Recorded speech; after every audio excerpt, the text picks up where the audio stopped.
David, Here. Alex, Here. Javier, Here. Nandi, not yet, Michael, Here. Josie, Here. Cynthia, Here. and Carol. Here. And Noah, Elizabeth just joined as well. Awesome, thank you. All right. So the first agenda item before we get into the others is the acceptance of the approval of the meeting minutes from last week. So does anyone have any changes or amendments that need to be made to the minutes?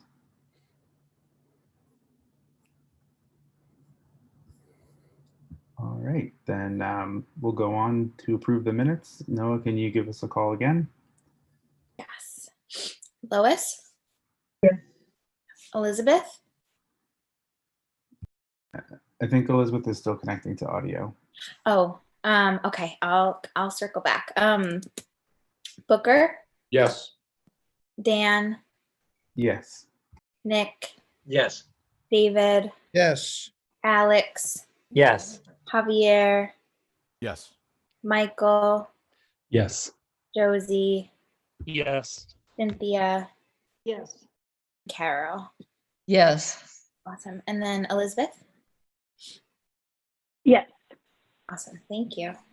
All right, great. So we'll jump in to the public comment period. So we'll have a period of a maximum of 30 minutes for anyone who wishes to offer public comment. Public comments are limited to 3 minutes per person. To put yourself in the queue for that, you need to use the participants, the raise hand feature on the participants window. So if you're on Zoom, I'm going to click participants and then select raise hand.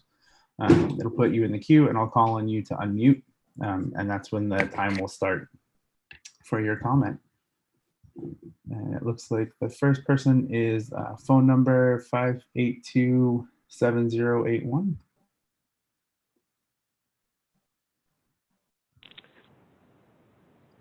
Hello. Hello. This is Hildegard Friedman, living in government housing, Building G, Cahill, Building G, apartment 68. And I have been observing a lack of commitment and lack of success observing detox over the years. I've been here for 3 years and I was in for Sander for over 2 years. Someone just died, but there are more instances here of overdoses and suicides that may have been deaths. And I'm also very, very upset with the governor's amendment. I know you're here to discuss what the police will do, but the governor's amendment to the decision of the legislature that came through on the 11th hour just recently totally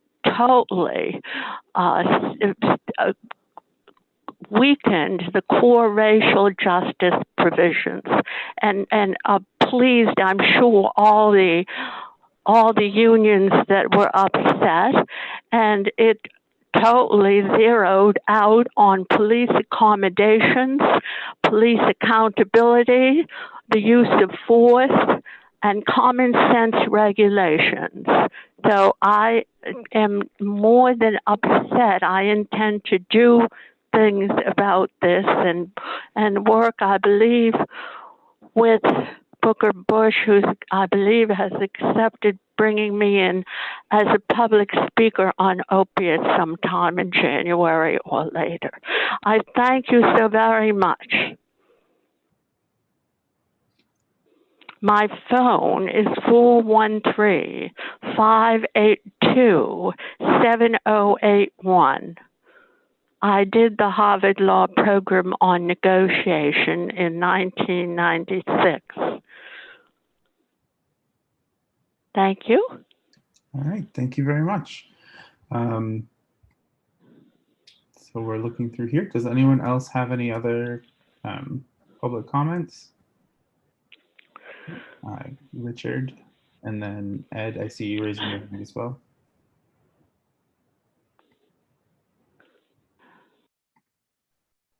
Just unmuted myself. I hope I did that correctly. Yep, you're good. Hello, Happy New Year to you all. Richard Hendrick, 30 Main Street, Northampton. These are exceptional times for me, difficult, and perhaps for you, and yet you keep your nose to the grindstone. I thank you for that. I look forward to observing your process of decision making. Good luck with that.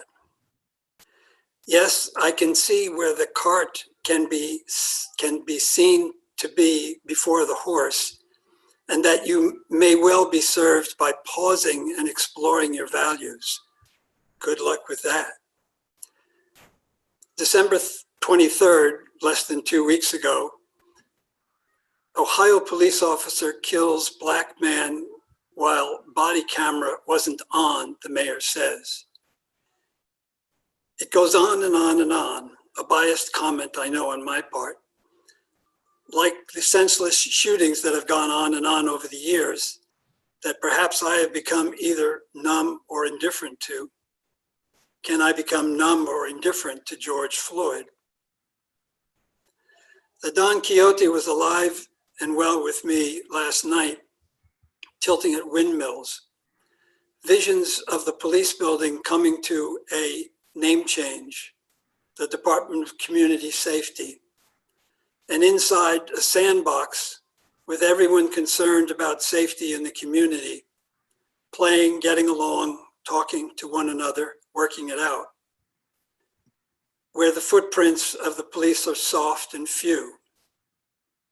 Reimagining? Why not? I hope that you can come to an appropriate replacement for Carmen Lopez and Dana Olivio. Is it inappropriate for me to suggest Yaping Douglas?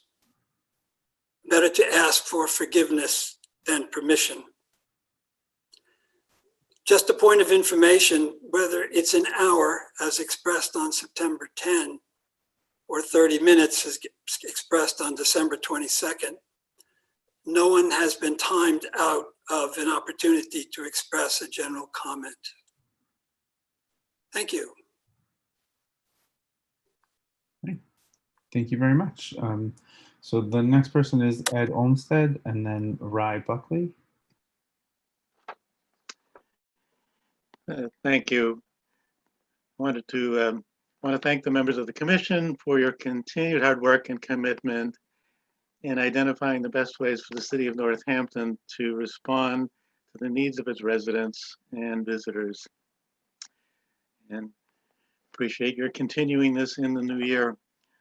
My comments tonight are focused on the directive to the commission listed under recruitment and diversity policies that asks the commission to study transitioning 911 calls for mental health, houselessness, substance abuse disorder, and other non-criminal services and domestic violence calls to civilian responders or social service agencies. I'm concerned about the compensation and benefits of those who have traditionally been employed in helping professions related to mental health, stable housing, substance abuse, and other supportive and preventative services, that they do not favorably measure up to those of police officers currently, or often do not measure up to those of police officers currently in our employ. In my experience, people working in social service and other helping professions have been more likely to be women and people of color. Furthermore, the compensation of benefits have not been comparable to city employees in general.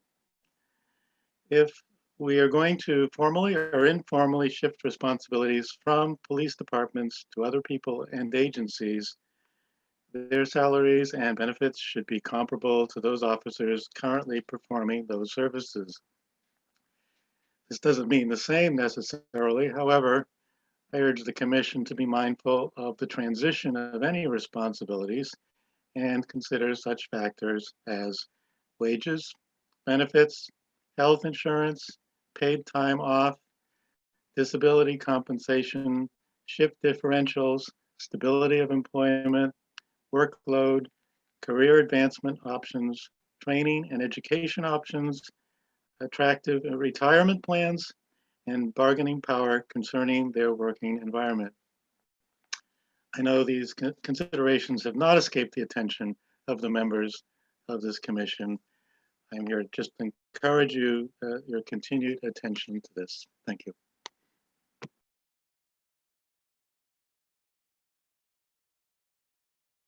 So thank you very much. The next person is Rye Buckley.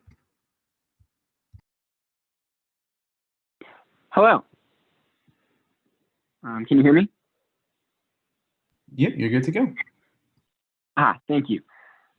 First, I want to thank the Commission for all the work it has done so far, and particularly for all the additional hours you have all put in recently to create this preliminary report. And then I want to emphasize again the importance of seeking and prioritizing the voices of those most harmed by policing. In order to understand the current harm of policing in the carceral system and to understand how to create real public safety, you must hear the voices of those who experience policing the most. I know it is much easier to use the police website and other sources created by the police and by the city government, but I just want to re-stress the incredible importance of hearing from those most affected by policing.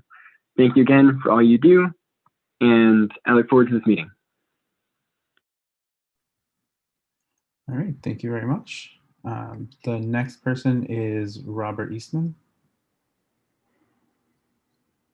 Hey everyone.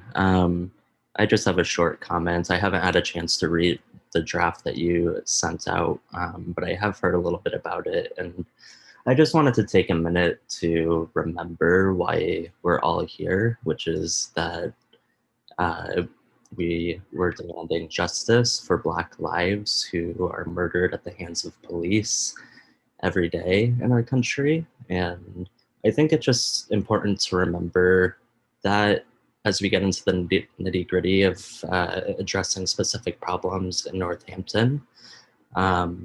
And to keep that in mind, particularly, as Rye was saying, in recommendations, addressing current social services that are available and already collaborate with the police. I think peer-led is just the way to go. Thank you. All right, thank you very much. Do we have any other public comment?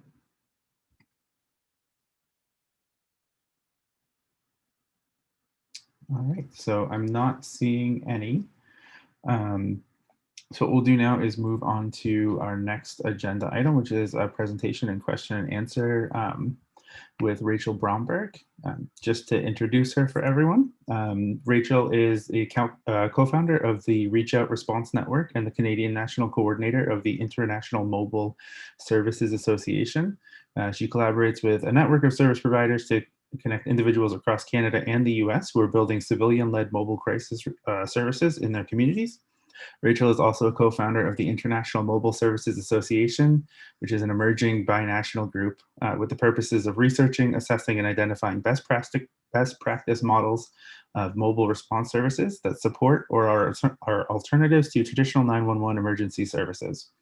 Rachel is also a member of the Toronto Regional Human Services and Justice Coordinating Committee and the Center for Addiction and Mental Health Constituency Council. And she's been working as a peer supporter and peer educator for the past 7 years with organizations such as Stella's Place, CAMH, Planned Parenthood, the LGBT Youth Line, and the Canadian Suicide Prevention Services. So thank you very much. And Rachel, I will hand it off to you. Thank you all for having me. I'm really glad to be here virtually. So I guess I'll share a little bit about some of the work that we're doing in Toronto and some of what I know from the research that I've done through the International Mobile Services Association about what is effective and what works in a new kind of in the kind of model that you guys are thinking about putting together for your city of non-police alternative crisis response service. So just to give you some context about what's going on in Toronto. So in June of last year, in June of 2020, City Council in Toronto had voted to design and implement the non-police crisis service that could respond to lots of the mental health and substance use calls that right now go to the police. And for context, Toronto's a big city. We about 2.7 million people who live in Toronto. And in terms of 911 calls related to mental health, last year, police took 30,000 mental health related calls that were not mental health plus crime or mental health plus danger, or mental health plus violence, just straight mental health calls. And about 10,000 of those calls were suicide calls or suicide related calls, which can encompass a broad number of things.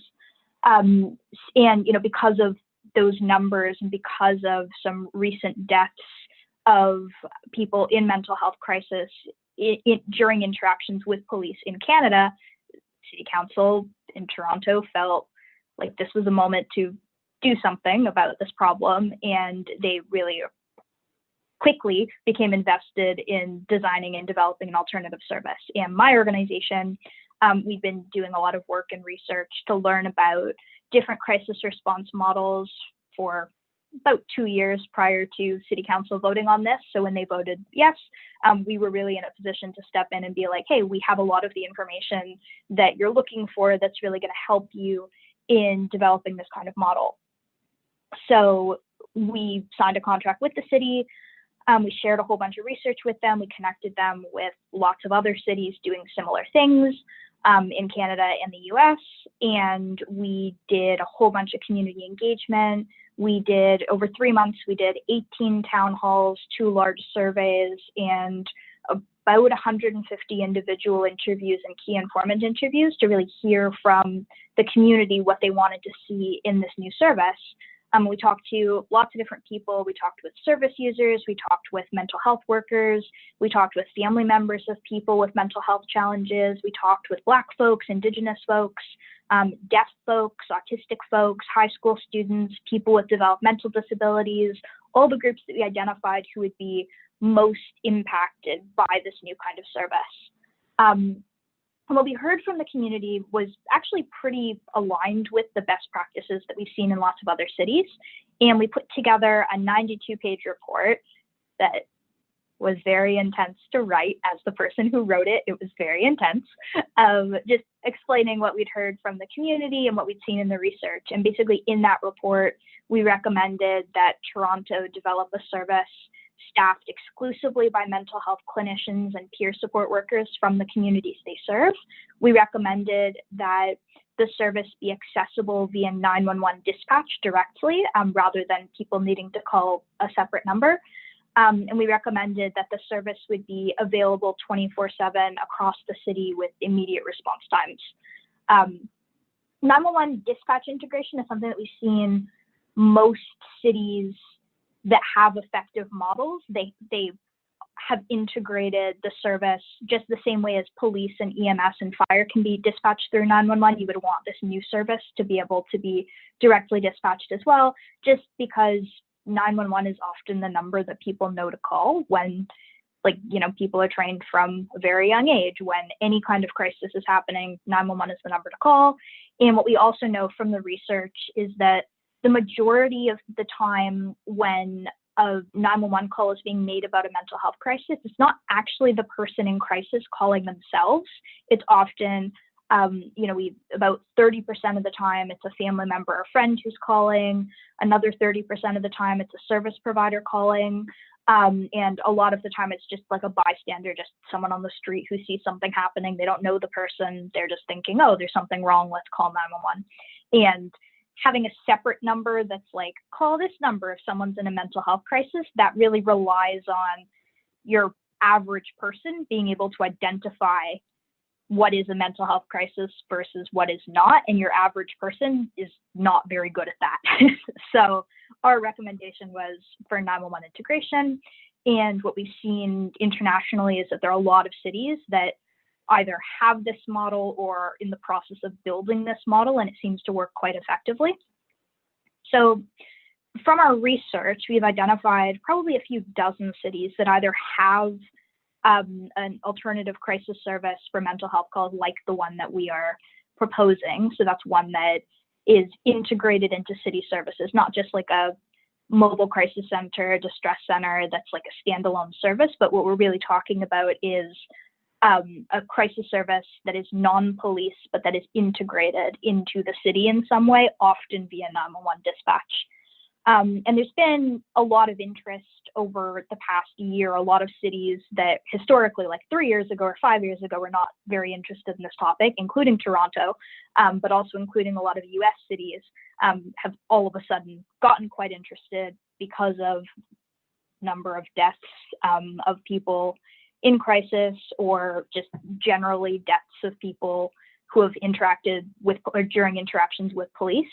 And that's really important and needs to be, that's a really important part of this conversation. But one other thing for our network, that's a really important part of the conversation, but we also take kind of a broader view to that as well. Like the teams that we're proposing aren't about being anti-police. They're not really, like, we don't really see them as actually being about police at all. We really see it as about making sure that the right person responds to the right situation at the right time. So just like, you know, we wouldn't send police to fight fires, we would send firefighters to go fight fires. And, you know, what we see and what we've heard from the community is that people have a really strong association between police with violence and crime. Like that is their job. Police fight violence, they fight crime. Mental health crisis, what we see from the data, mental health crisis is rarely violent, and it's never a crime. It's a person who is experiencing a health crisis. And, you know, it makes sense. You send a health worker to go respond to a heart attack. You should also send a health worker to respond to a health crisis. So for us, the way that we sort of talk about these kinds of teams, it's not really about police so much. It's about like who should be, what is a mental health crisis and who is the right person to respond to that. And also what are the implications in terms of like the stigma that gets attached to mental health crisis when police are responding because of that association in people's minds between police and crime and violence. And also in terms of outcomes, like whether someone is actually getting adequate support, and what kind of response would that person need in order to feel like they're being supported, that they're being de-escalated, and that they're actually being connected with useful resources. During our community engagement, we heard a lot of stories of people who had called 911 for themselves or for a family member or friend, and how these experiences, you know, even if they don't lead to any kind of physical harm, which most of the time they don't, but even when these experiences are like, they're not dangerous, they often just don't help people. They often don't actually lead people to get connected with the support that they need in that moment. And sometimes they can be scary and traumatic, and sometimes they can be really violent and dangerous and even lethal. So, you know, we had one young woman who came to one of our town halls who told us about a time that she was feeling suicidal and someone had called 911. I think a family member had called 911 thinking that this was the right way to get her help. And, you know, 6 male cops showed up, 6 of them for this, like, you know, she was 19 at the time. And, you know, she said they were nice. They were not mean to her. They didn't yell at her. They didn't like physically hurt her, but they told her, you know, this is how it is. We have to handcuff you. We have to take you to the hospital. So they took her out of her apartment in handcuffs, and she felt completely humiliated in front of her neighbors. She felt really scared. She felt like a criminal. She felt like she'd done something wrong, even though like she hadn't. She was just asking for help when she was feeling suicidal. And, you know, even though like the police officers themselves, they were nice people, they weren't like doing anything to hurt her on purpose. But it, you know, this situation was still really traumatic and stigmatizing for her. And, you know, then she got to the hospital and she waited 8 hours to see a psychiatrist. And when she did see the psychiatrist, she was told that she didn't actually meet the criteria for an involuntary admission. So they just sent her home. She didn't get connected with any resources. She didn't get any support. This was a super traumatic experience for her. cost, in Canada where we have universal healthcare and all of this is taxpayer funded. She just sat in an emergency room for 8 hours for no reason, taking up resources that other people could have used and didn't actually get any care. So that's really the thing that we're trying to change, and the thing that we're talking about with other cities, that how important it is to build teams that can come to where a person is at, do that risk assessment on the spot, figure out how to connect the person with the resources they need to stay safe and, stay out of hospital if possible.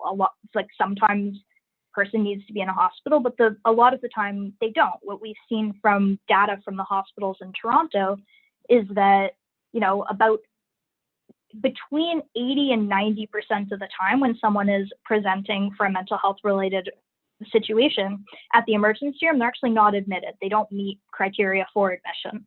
So making sure that the people who don't meet admission or criteria for admission to a hospital, that they're just not going to the hospital because it's not necessary and it's not always a good experience. So one thing that I wanted to talk about that we're proposing, or that the city of Toronto is going to be building into our model, and that some other cities have also built into their model, and it seems like it's very effective, is peer workers being on the front lines of these teams. So just so everyone is on the same page about peer workers are people with their own lived experience of mental health or substance use challenges. And they're also folks who have received extensive training on how to leverage that experience to support others going through similar challenges. So there are lots of programs, actually even more in the United States than in Canada, that train peer workers in doing mental health support, in doing crisis intervention. Peer workers can get like certifications in this kind of thing, just like any other mental health worker can get certified. Peer workers can as well. And there are lots of different programs across Canada and the US where peer workers provide crisis support. So some of those could be like crisis lines. Some of them can be respite centers where people in crisis can have a safe place to stay for a few days. One example of this in the US is, I think it's called Soteria House. I've read it. I don't know how to say it, but I've read good things about it. And then there's some mobile crisis teams, like similar to the ones that we're proposing, that employ peer workers. So there's a team in Utah called MCOT that employs peers and clinicians who work together. There's also a team in New York City called LEAD that does something similar. And then there are lots of different programs that employ peer workers to provide like ongoing care in the same way that like clinicians might provide weekly care or drop-in sessions, for example, through a mental health agency.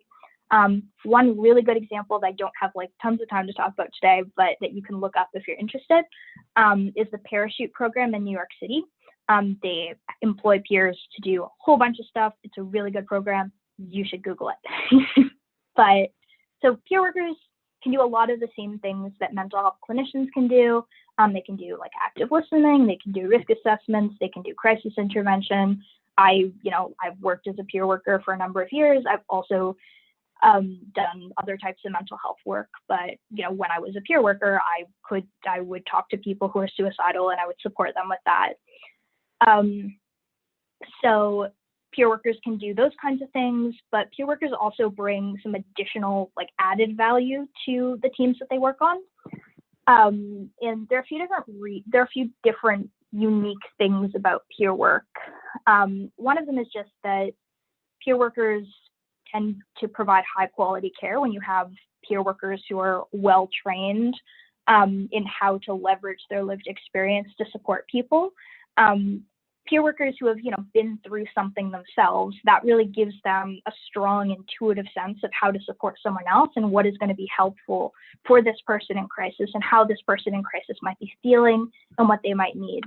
And like I found that when I was working in peer support and clients would ask me about my own lived experience, I'm not usually someone who would bring up a lot about my own experience myself, but I found that when clients asked, I did share a little bit with them, that often really was helpful for them and would build a lot of trust. And that, clients would often say like, wow, you really get it, in a way that was really valuable and felt supportive for them. And what I also find with peer work is that it can really promote hope for someone who is experiencing a crisis, like to know that there's someone who is with them, who's supporting them, who has been through it and come out the other side of it. Like when someone is in crisis, they're often feeling really overwhelmed, and it feels like the moment that they're in is like all there is. This is the only moment, and being able to see someone else who is there in like a helping capacity, who has gone through something similar, come through it, and is now providing support to them, that can be really empowering and can create a lot of hope and sort of help someone see, you know, this is just a moment that they're in and there is something beyond that. And I guess the final thing is just that having peer workers involved on the team can really reduce stigma and shame in relation to a mental health crisis. Like often people who are struggling with mental health, they feel very alone, they feel ashamed, they feel like there's something wrong with them. And of course, like police showing up definitely compounds that. People feel like they're criminals. People feel like they've done something wrong. People feel like they're bad. People feel scared. People feel stigmatized. But having someone else who's there, who has their own lived experience and is really like owning the fact that they have lived experience, that they see that as a positive thing and as an added benefit. And especially, I think, for the person in crisis, knowing that the organization or that is coming out to help them, that they see having lived experience as an added benefit, and that this is sort of the value that we're putting out into the world, that there is something beneficial and valuable and useful and good about, you know, having struggled and having come through that struggle and using that struggle to help others. That's something that can be really valuable for someone who is in crisis and can help them shape their view of themselves in a much more positive way. This is something I've heard a lot from clients. So some things to think about in terms of peer workers. I guess some other considerations around that are just in terms of, you know, if we're employing peers, making sure that there's equity in employment. Some of the models that we've seen, there are a few different ways that peers can be employed. So one of them is like the LEAD team in New York City or the MCOT team in Utah, where they have a peer worker paired with a mental health clinician, like a social worker or a psychotherapist or someone like that, or like sometimes like a case manager. Another way that is, I think, more common, well, I know is more common because I know lots of different cities that do this stuff, is to just have like one undifferentiated role that is like the role of a crisis worker. And you can prioritize peer workers to hire for that role. You can also hire clinicians, but definitely prioritizing people with lived experience is valuable for those kinds of positions. And one of the concerns that sometimes comes up when you have two separate roles is that sometimes there can be inequity between those two roles. It's important to make sure that we're avoiding like hierarchy. If you have two people who are doing the same job, we're working together on a team, it's important that they actually like be together on the team, that it's not like one person is the real worker and one person is just like the person with lived experience who is just here because we feel sorry for them. That's not good. And just in terms of things like pay equity and in terms of like making sure that everyone has access to the same benefits, stuff like that. And making sure that everyone on the team is provided adequate support and training rather than singling like peer workers out as, oh, well, you guys are fragile and baby and we need to take care of you, in a way that we wouldn't take care of other people. Like it's, you know, all of you know this is really emotionally intense work, like for responding to people in crisis, and everyone needs support in doing this kind of work, and that's normal and doesn't need to be stigmatized. So in terms of, so what Toronto is doing, we're going with the crisis worker model, where what we're doing is pairing a medical staff member who will probably be a medic, might be a nurse. We've recommended it not be a nurse, but we're going to see what the city does. It's probably going to be a medic who will be paired with a crisis worker, and we're going to prioritize the hiring of peer workers to fill those positions. What we've also done in Toronto is, so what's going to be happening is we're going to be creating an oversight body that will like govern and oversee the pilot that we're going to be operating. So the pilot in Toronto is going to be operational in January of 2022. So we're going to spend basically the rest of this year working to build the foundation for that pilot. And part of that will be setting up the governance body.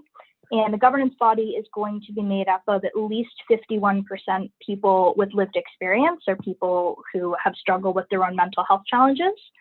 That's something that we were very excited about when the city staff proposed that. And one other thing, just in terms of governance and also in terms of staff for the team, something we've thought a lot about in Toronto is the importance of incorporating people with diverse backgrounds onto the teams and also into the governance model. Toronto is a very diverse city. One of the things we've heard from the community is the importance, for example, of linguistic diversity on the teams, making sure that someone who is in crisis can be responded to by a crisis worker who speaks their native language instead of having to go through an interpreter. That's one thing that we're sort of figuring out, how to make sure that the agencies that we're partnering with are able to provide that as much as possible. Also making sure that we're involving culturally specific services as much as possible. Toronto has a very large Black population, has a very large Muslim population, we're a very diverse city. So making sure that folks from those communities are represented in governing the new model and also in staffing the new model. One other thing that Toronto's doing that I think is kind of cool is we're putting together, so we're going to have a pilot that is operating in 2 to 4 different parts of the city. So there'll be like 4 anchor agencies that operate, or 2 to 4 anchor agencies that operate the service in different parts of the city to start with for the pilot. We're also putting together a pilot specifically for Indigenous folks in Toronto.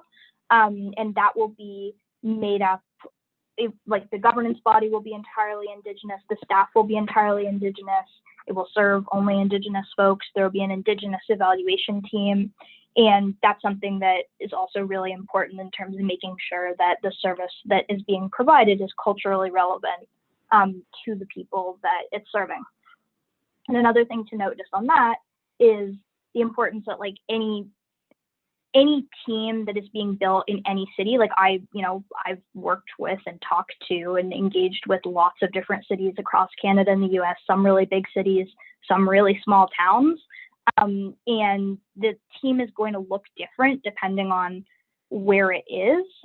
Toronto is a much more diverse city than, for example, Eugene, Oregon, which is the city that pioneered the first of these models, and they've been their team Cahoots, which I know you guys probably know about already, so I won't go on a lot about Cahoots, but they've been around for 31 years. They're amazing. I love them. They're great. Yeah, but their city looks very different than Toronto looks. It's much smaller, much less diverse. So it's going to have to look different in Toronto. Obviously, it'll look different in Northampton than it does in Toronto, or than it does in Eugene, or than it does in New York, or than it does in San Francisco. And that makes sense. It's about figuring out like what works for your individual city. I think that's basically what I've got for you now. I'm happy to take lots of questions, love questions. About anything that I've shared or any of the international models that we've been looking at. I didn't go like super in depth into that because I'm not sure what is most relevant for you guys, but like questions are great. So Alex and then Carol. Thanks, Rachel, so much. So we're a small city, 30,000 people, and are there any examples of cities of our size supporting a full-time mental health crisis response? And, would partnering with neighboring communities make sense? Kind of what's the minimum size that you've seen people working on? I think with much smaller communities, probably partnering with neighboring cities makes sense. I think the city that is probably the closest size to Northampton that I know of is that has had this team for a while is Olympia, Washington. It's about, I think, 45,000 people-ish. So like somewhat more, but not like huge city. And they have they have a team that it's called the Crisis Response Unit, CREW. It's been around since early 2019. I think it launched in early 2018. They have a team of social workers who are dispatched via the 911 system, and they provide crisis care, and it is an effective model for them. They haven't partnered with any other cities or neighboring areas. It's just in Olympia, but I mean, really up to you if that would be a model that makes sense to you. Right. And then Carol? So Rachel, thank you so much for the wealth of information you shared with us. It's very inspiring. And I have a comment on what I heard that I really loved rather than a question. And this is consistent with some communication I got from a community member this week who, there are community members here who are regularly either sitting in on these meetings or writing to those of us who are on the commission with, framing things and bringing things to our attention. One of the things that came through in one of the letters I got this week, which I resonate with totally, and I can see in your program, is that you broadened your sense of what dispatch can be under a public health umbrella rather than a public safety umbrella. And, we have used, here various language to describe policing that should be with the police and community response that shouldn't be with the police. And it's easy to fall into thinking it's all public safety. But your comments about developing a program to respond to people in need, in a variety of needs in the community, where there are disparities within community and there's personal crises. I think it's really important to see these as public health concerns rather than just public safety, because if we stay just with the public safety frame, we can unwittingly stigmatize people who are houseless, who are having a momentary crisis, who are not eating well, who are distressed for a variety of reasons. They are not a public safety issue for the rest of the community. And you agree with that. And so I think that it sounds like very consciously within Toronto, what you're deriving is a program that will inherently destigmatize the people to whom you're responding on the 911 calls who have particular needs in a particular moment or period of time. And I love that. And I hope that we can take some of that philosophy and feeling and, that platform into some of our considerations when we make our recommendations. So thank you so much for being here. Yeah, thank you. Okay, thank you. Next we have Booker, Nick, and then Javier, and then I'm going to throw myself at the end of that because I have a question too. So thank you so much. This has been a marvelous presentation, and every question I was writing down, you answered a minute or two after I wrote it down, except for one, which is I'm going to ask you about funding for the projects you're about to do. I'm curious about your budgets, but what I'm really curious about, if you'll choose to answer it, is your funding coming from new funds that are going to be used to support the programs? Or is there any conscious effort to say we're shifting funding away from other things, for instance, policing, to what you're going to be doing? That is a great question, and one that I have a ton of data on to answer. So thank you for asking that. So in terms of what's happening in Toronto, it's going to be funded at least partially by the city. It's not going to be funded via the police budget. Some parts of it might be funded by the health budget, but we haven't confirmed that yet because in Toronto or in Canada, the health budget is set by the province. I don't know if that's actually the same as for the United States. I'm not sure, but it's set by the province. The province's fiscal year ends at a different time than the city's fiscal year. So we're allocating some money in February for the fiscal year for the city, and then the fiscal year for the province, we're going to deal with at their budgeting process time, which will be later. But in terms of other cities, I'm actually just going to my list of cities and funding sources for cities, because there are actually lots of different ways that these kinds of programs can get funded. The biggest one is, the two biggest ones are probably directly by the city, like being a line item in the city budget every year, or being part of the health budget. Some of these teams are funded with some money in the United States. Some of them are funded partly by the state and partly by the city, but some of the programs are also statewide programs, so that makes it possibly more complicated. There are few services that exist that are funded by the police budget. Cahoots is actually a line item in the police budget in Eugene, Oregon, which is interesting, especially because they've been around such a long time. Some of the teams that are currently being created are going to be funded by the police budget, probably, like a team in Oakland, team in Portland are going to be funded either partially or fully by the police budget, but that's not the most dominant model. Again, dominant models are health budget and city budget. In terms of what this costs, so I personally have not seen the estimate for what it's going to cost in Toronto yet. That's going to be voted on by council in a couple of weeks, so I haven't seen the final number on it. But in terms of for a city the size of Northampton, probably the best numbers would be the numbers for Olympia, and they are to operate when they were in a pilot phase. I don't know what the amount was, but the amount for now to have it fully operational is about $500,000 a year. For it, it could potentially be lower than that depending on how you run the service. Could also be more expensive than that depending on how you run the service. Cahoots' budget for a city that is 170,000 people to operate the teams 24/7, their annual budget is $2.1 million.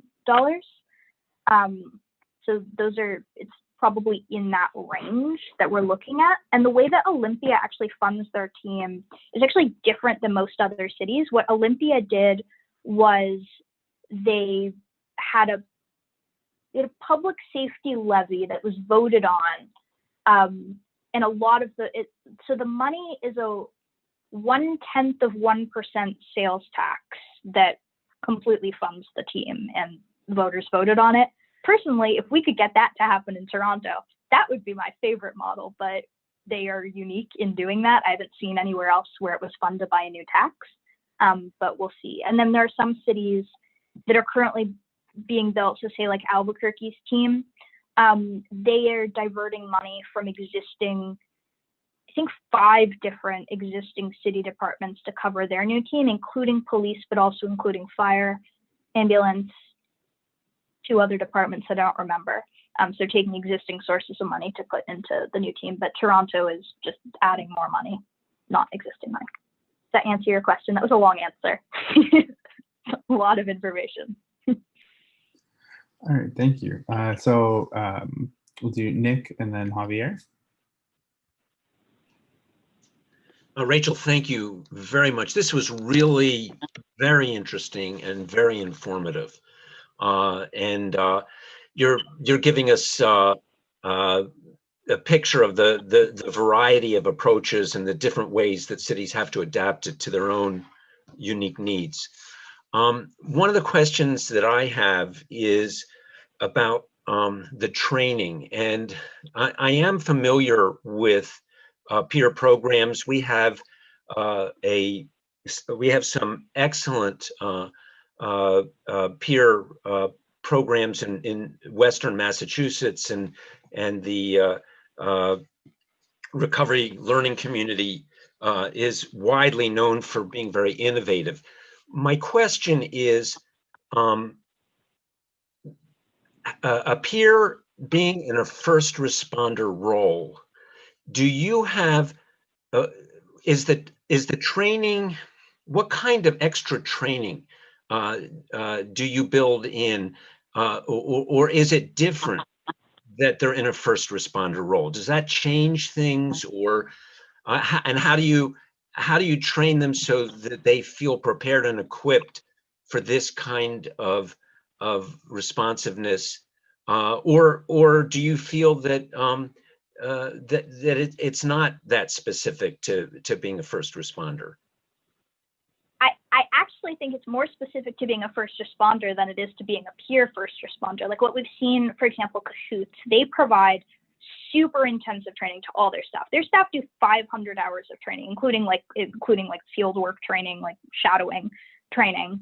But they spend a lot of time like doing lots of, so I would say, peer workers need the same amount of training as anyone else needs to do a super intense job. And then obviously peer workers also need additional training in like how to leverage and use lived experience effectively. So basically the same kind of training that any peer worker in any program would get, plus the same kind of training that any peer worker in a that any person in a first responder role would get. And then I would also say, looking more broadly, it's really important that the agency that's employing peers have good training on how to employ peers in an equitable and effective manner, One of the things, in my experience as a peer worker and as like training organizations and training people, is, the importance of building in structures within an organization to effectively support peers and effectively support other staff in working with peers. So for example, making sure that there's like one of the best practices I've seen is having a peer manager that is like a peer worker who is a manager of the peers rather than having like a clinician who manages the peers. Mm-hmm. That is something that we've seen as a best practice, for example. That's an excellent response, and it's very helpful. Thank you. Thank you. Great, thank you. So Javier, and then I'm going to jump in as well. Thanks, Dan. Thank you so much, Rachel, for being here. During all the meetings that this commission has had, we hear a lot of members asking about where this is happening, how they are doing it, how much money, how this and that. And I think that having you here should be really informative in those questions. So I'm gonna go with two questions. Let me see where I wrote it here. So how do you measure success with these programs? That's one. Good question. And the second one, I think, and the second one is what are the kinds of questions you would ask clients to measure whether the program is being successful? Oh, those are really good questions. Okay. So I would say there are a few different outcomes that you would want to be measuring. One of which would be just qualitative outcomes. Like, are clients feeling like they're being heard? Are they feeling like they're being respected? Are they feeling like the service is actually useful for them? Are they getting connected with adequate resources that are responsive to their needs? Are the resources they're being connected to the right resources? And if this becomes a little bit more complicated to measure, but are they staying connected with the resources that you're connecting them with? One of the things that we know from the data is that the majority of people who are using emergency crisis services, they already have case managers or psychiatrists or an ACT team or someone else who they are connected to. So it's often about reconnecting them with those people and sort of figuring out, okay, so once we've responded to them and we've reconnected them or we've newly connected them, are they staying connected? Because that's going to give us information about how effective our referrals are. And if our referrals are relevant, and also what other services might need to be built to effectively support this team. So that would be in terms of qualitative outcomes. In terms of like quantitative outcomes, you don't really want to be measuring like the number of calls or the length of call. I mean, not that it's not useful data to have, but that's not how you would measure the efficacy of the program. What you might want to measure is this new service effectively diverting people away from police interactions where it's not necessary? Like, if someone has a gun, we're not going to send the civilian team to respond to that. Also, very few of these crisis calls have guns, but just in terms of like, are situations where people don't need police, are they effectively being sent to the non-police team? And if not, why not? Is it because there wasn't a team available, in which case you might need to add additional staff? Was it because your 911 dispatchers are not effectively interpreting the situation and they're thinking it's a dangerous situation when it isn't, or they're thinking it's not a mental health call when it is? So that kind of data is really important. And also measuring effective hospital diversion rates in terms of, are the people who are being brought to the hospital, are they actually being admitted to the hospital? Because if they're not, that suggests that your team is not doing adequate risk assessments. They're over-interpreting and taking people to the hospital who don't need to be there, or vice versa. Figuring out how often are you getting repeat callers, and how often are you getting repeat callers within like a particular period of time. Like if your team is going out responding to someone and then an hour later they're being called to the same person again, that would suggest that you're not doing a good job de-escalating the person. The person doesn't feel like they're at the point of completion when you've left them, so you're getting the call again. Thank you so much, Rachel. All right, so I'm going to go myself and then Josie. I'll echo thank you again for all of this. I think you've answered a ton of the questions that I had already, but skipping down, there were two that I was thinking of that are sort of linked. And so one of them is thinking about implementation of these different programs. Is there a rough timeline that you've seen for, or like a process, so that does it start with, is it always pilot program, evaluation, and then implementation? Is there scale up? Are there steps? Things like that. And then thinking about the training and the collaboration that goes with that. So like training dispatches, you just mentioned, like making sure that they have the ability to assess a caller effectively, and so like bringing them on board as well. So because I'm assuming, well, depending on how these are implemented, they're not necessarily the same departments or locations where these are happening. So like thinking about that as part of the process as well. I don't know if you have any insight into how this happens or might happen. So to your first question, in terms of what the process can look like for different cities, it varies. Toronto is being a lot slower than a lot of other cities about, we're going to take 9 months. I mean, we took how long? Since June to now? 6 months. I can't count. It's okay. It's late at night. It's fine. We took 6 months to do a lot of consultation and a lot of planning, and then we're going to take basically this entire year to plan a pilot, and then we actually are going to have a 3-year pilot, which is very long. Most other cities do not do that.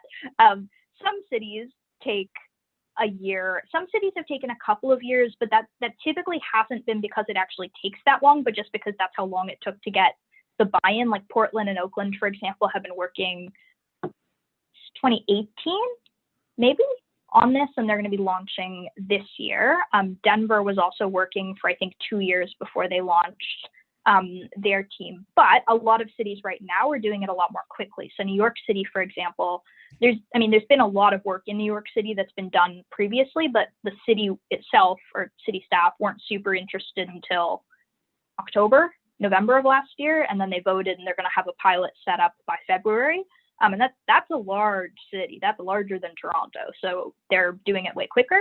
And then you have cities like Albuquerque that are not doing any kind of pilot at all. They're just rolling it all out. And they voted August maybe of last year to implement this. And it's going to be entirely rolled out across the entire city by the end of April. And again, Albuquerque is also a fairly large city. It's about 500,000 people. So, it varies.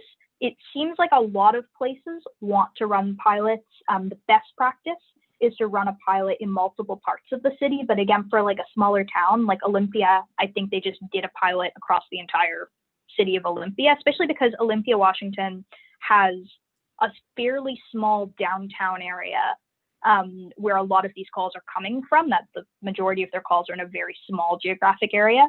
So it was easier for them to just do a pilot that was effective. They didn't need to roll it out in any intense way, but they did do a lot of training. And a lot of that training leads into your next question, training 911 dispatchers. A lot of the cities that have already done this, so Denver, Olympia, San Francisco launched their team November of last year, I think. Cahoots, obviously, especially Cahoots, they have developed super extensive protocols on how to train 911 dispatch staff. They are really good at it. They will consult with cities to help them train their 911 dispatch staff. And so that's something that is really important. And also with Cahoots and with some of the other actually all the other programs that are this kind of model that exists currently, the staff of the new service will carry around police radios so that they can be dispatched directly via the police radio, and they can call back to the dispatch staff. So there's also a lot of training that happens on how to use police radios effectively so everyone is comfortable on the same channel. All right, thank you. That makes a lot of sense. So I'm gonna go Josie and then Javier again. Sure. I just want to ask, so a huge reason why like this whole commission is happening is because of course, the very nature of policing in the United States, and you know how a lot of it is also about how police aren't held accountable. And so I was just wondering, what does accountability look like in these kind of crisis response program designs, and what does accountability?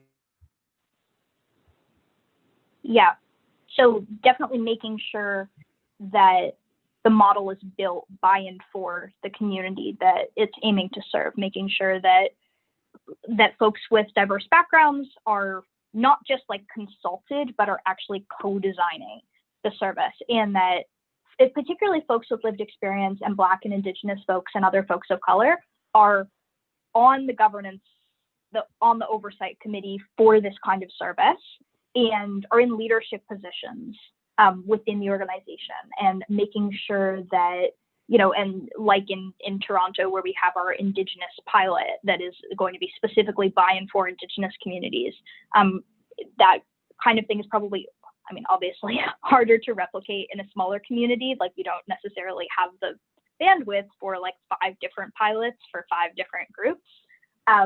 But making sure that those folks, that their voices are prioritized, making sure that you're heavily recruiting from those communities when you are building an oversight body, and making sure that whatever the oversight body is, that it is actually empowered to do things. Like, for example, one of the things that we're thinking about with our pilot is making sure that there's flexibility built into the pilot, especially because it's a 3-year-long pilot, making sure that if we find 6 months into the pilot, we've kept all this data, and the data is showing that we're not effectively serving people of color, for example, or we're not effectively diverting calls from 911, for example, or away from police, for example, that there's flexibility built into that the oversight body is empowered to say, okay, we need to change this now, and here's how we're going to do that, rather than everything being set in stone by the people at the top. Awesome. Thank you so much. Thank you. And then Javier, did you have your hand up, or? Lois can go. Okay, awesome. Lois? I think you're muted. Thanks for all of this. It's been great and interesting, and I think we can all learn a lot. We're all learning a lot. I'm wondering, in terms of training for the peers, are there like groups that you're going to, or other places that you're going to train the peers? Because I mean, we have some resources here, of course, but it could be that, I mean, we don't have the kind of we don't have the experience of doing peer support, but also peer support and crisis intervention. And so, are there training places or training models that you think are especially good, or for us to look to? Yes, good question. So in the U.S., I would say again, parachute program in New York is very good. Also, I think what it's called is intentional peer support. That's like the training that people can get, and like certification that people can get. Intentional peer support, that's what it's called. Also, and the parachute program uses this model as well, the open dialogue model. A lot of different programs use that. I don't know a super large amount about American certifications or American training programs beyond that. I know more about Canadian ones. We have a lot of really great places in or near Toronto or in our province that do training for peers. There probably are in Massachusetts also. Like, I would just do some research as to like which places in your area are providing peer support and talk with them as well. But those are the ones that I know. Right, but I'm thinking this combination of peer support and de-escalation and crisis intervention. Because I mean, there are peer support, there are all kinds of peer programs that exist. Yeah.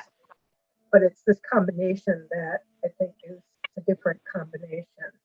And that's the combination I'm interested in.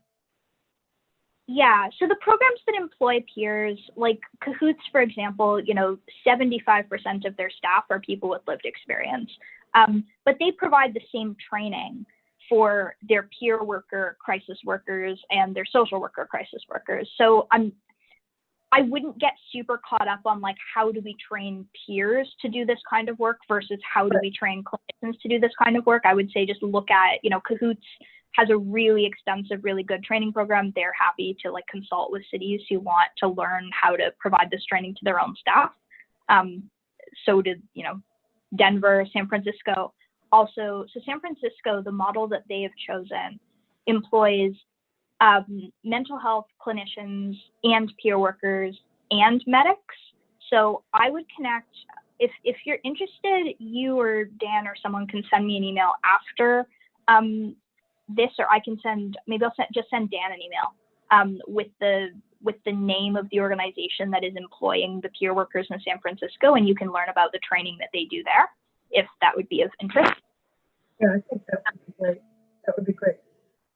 Okay, I will do that. I'll send Dan the email. I will make a note to myself to do that. Okay.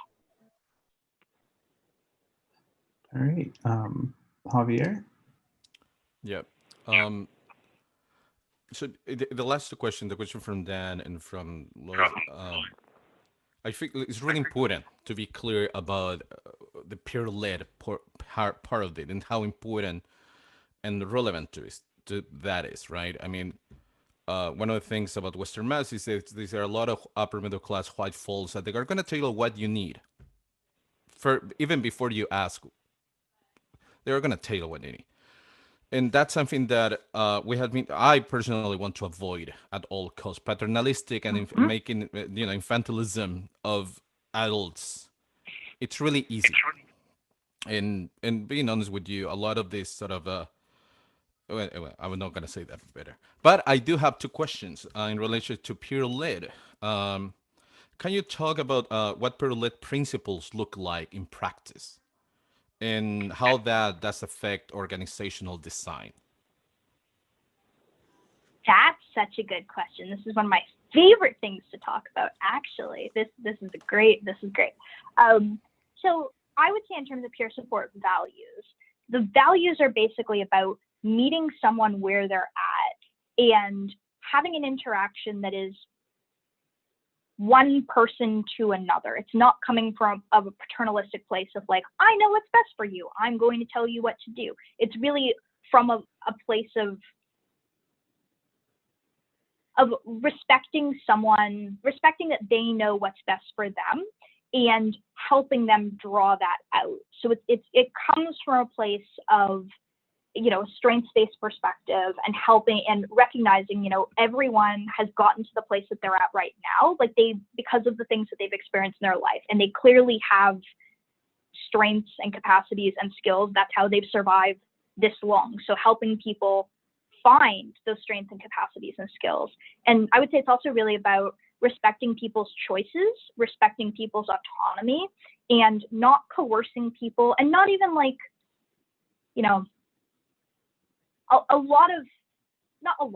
sometimes clinical interventions can be kind of manipulative in terms of like, we want you to do this voluntarily, but if you don't do it voluntarily, we're going to make you do it anyway. So why don't we all just do this voluntarily, and then we don't have to like call in the police and have them handcuff you, like that kind of thing. And peer support is really about not like trying as much as possible to not coerce people in any way. It's really about helping people figure out what they need in this moment and providing that for them as much as possible, and trusting people. When people say this is what's helpful for them, or this is what they need, or this is what's going to help them get through today, trusting that and not thinking that you know better than them.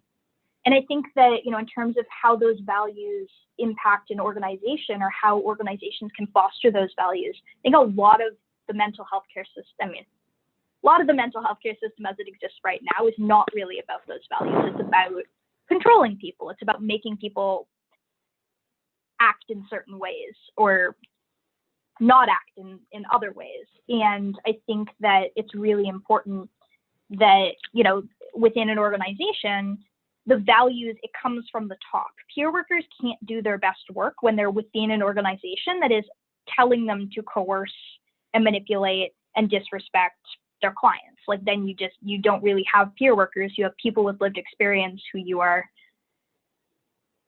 making be less true to themselves or less true to the work that they are being called to do. So it's really important that whichever, you know, whether it's an organization operating this new service or whether it's the city directly and they're being employed directly by the city, that whoever is in charge, that the values that they're bringing are the values of respect, of trust, of openness, and of seeing the people that we're helping as equals, as people who also have lots of wisdom and knowledge and strength and skill, and that our job is really to help them find that in themselves rather than to impose on them or treat them like we know better than they do, because people are the experts of their own lives. Does that answer your question sufficiently? Yes, absolutely. Thank you so much. All right, Michael. Thanks, Dan. I was having trouble raising my hand. Well, Rachel, thank you so much. This has been informative. You've brought us a lot of information, but also, I think, inspiration based on so much of what you've brought to us here are things that I think a lot of this group aspires to. And so this is so encouraging. The question that I have for you is, and I do think they're rare, but here in Northampton, what we're talking about is a reduction of the, policing, right? So, and what we're talking about is paying for the reduction. Like, if we're going to reduce what the police are responsible for, we're going to reduce the budget. And what do we use? How do we use that money? But the question that I get a lot from people, community members that are asking about this sort of thing in terms of creating something like what you're talking about is, what do you do when and I agree they're rare, by the way. I just am trying to be able to put this answer into words properly. What do you do when a mental health response, crisis response, does turn violent? How do you protect the community, and how can the community feel that they're going to be safe because even though you're diverting resources to one thing to try to work towards a solution on one end, but there are going to be those occasional times that you need both. Yeah, I'm really glad you asked this question. I was actually waiting for this question to come up because this is our number one frequently asked question, like head and shoulders above any other question we get from the media, anytime from people when we do presentations, like number one question. So thank you for calling it.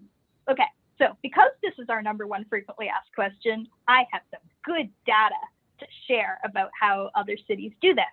So the first thing to know is that these kinds of teams, they will respond to mental health crisis. They will respond to the majority of mental health calls. They're not going to be able to respond to every single mental health call. They can respond to most. But, sometimes we get questions like about our teams that we're proposing in Toronto, and people are like, well, how would this team respond to a mass shooting? And we're like, we are not responding to mass shootings. Like, that's just not something our team would do. Like, you send police to respond to a mass shooting. Like, that continues. And, the same thing if someone is already acting, like if someone has already stabbed someone or something like that, maybe they're in a mental health crisis, maybe not. But, you wouldn't send your civilian team if serious violence is currently happening or has already happened. You just wouldn't send the team. You might send the team like what we see with cahoots, for example, is where there might be weapons involved. They will sometimes send cahoots with the police, but police are there. They're not sending the civilian team only to most of these calls. Now, what we also see from the stats is that majority of these calls don't involve weapons or violence. And what we also find, like with teams like Cahoots that have been around for a really long time, you guys can all tell I really like Cahoots. I really like them. But for teams that have been around for a really long time, they, like initially Cahoots, for example, would not respond to any calls 31 years ago. They wouldn't respond to calls that had weapons involved, like any type of weapon. But over time, they collected a lot of really good data on the types of calls that they were going to and what the outcomes were of those calls. So what they found was that there were a lot of self-harm calls that they were currently responding, or at that time responding to with the police, but these calls they were not violent, like someone who was using a knife or a razor to cut themselves. They were not finding that people were turning those knives towards the police and charging at them. That just was never happening. So Cahoots started to take these calls by themselves and started to do some training for 911 dispatchers to help them determine, to ask some questions to be like, is this a knife that is being used to threaten others? Like if you have someone who is charging at their mother with a knife, that's a very different situation than a teenager who's cutting themselves. So sort of making those kinds of distinctions, but obviously in situations like mass shooting, you're not sending the civilian-led team. And in those kinds of situations, you probably want a co-response where you have the police who are there to take care of the physical safety and the mental health workers who are there to do the verbal de-escalation. And one of the things that you see with teams like Cahoots and other similar teams like in Denver and Olympia, the teams carry police radios so they can call police quickly and have police respond quickly if the situation does escalate. It happens very rarely, but when it does happen, police get there very quickly. And also vice versa, that if police are on the scene and then they're like, oh, this was initially coded as a violent, dangerous call, but this is actually a mental health call, they can call in Cahoots and they've built a lot of trust. So they work really well together. Where there is violence, Cahoots is comfortable to let the police take the lead, but also where there's a mental health issue, police are comfortable letting Cahoots take the lead.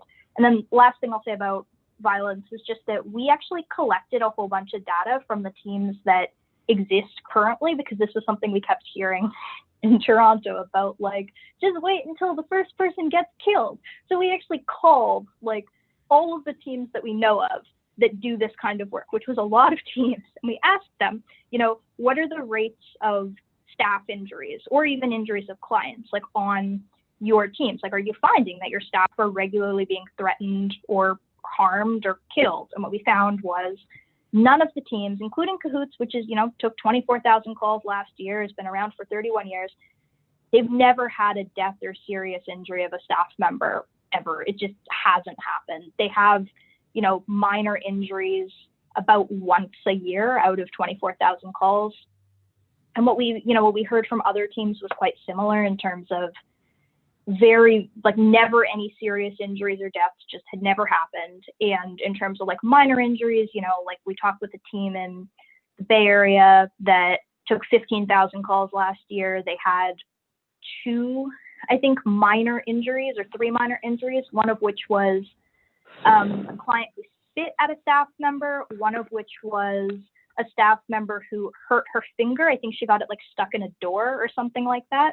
And one of which was a potential COVID exposure that turned out negative. So those are the kind of injuries you're thinking about on this team. The biggest cause of injury to staff members on these teams is actually car accidents. We've heard a lot of stories about, not a lot, but when we ask how many staff injuries you've had in the past years or the past couple of years, what we hear is, oh, our car got rear-ended on the way to a call, that kind of thing. Right, during the response. Right. Yeah. Okay. So, and not injuries by clients. Injuries by clients, again, super, super, super, super rare. When they do happen, always minor, never serious, never deaths. And again, that goes to the trust between police and the service, and it also goes to good dispatching protocols, and it also goes to having trained de-escalators who are working on these teams.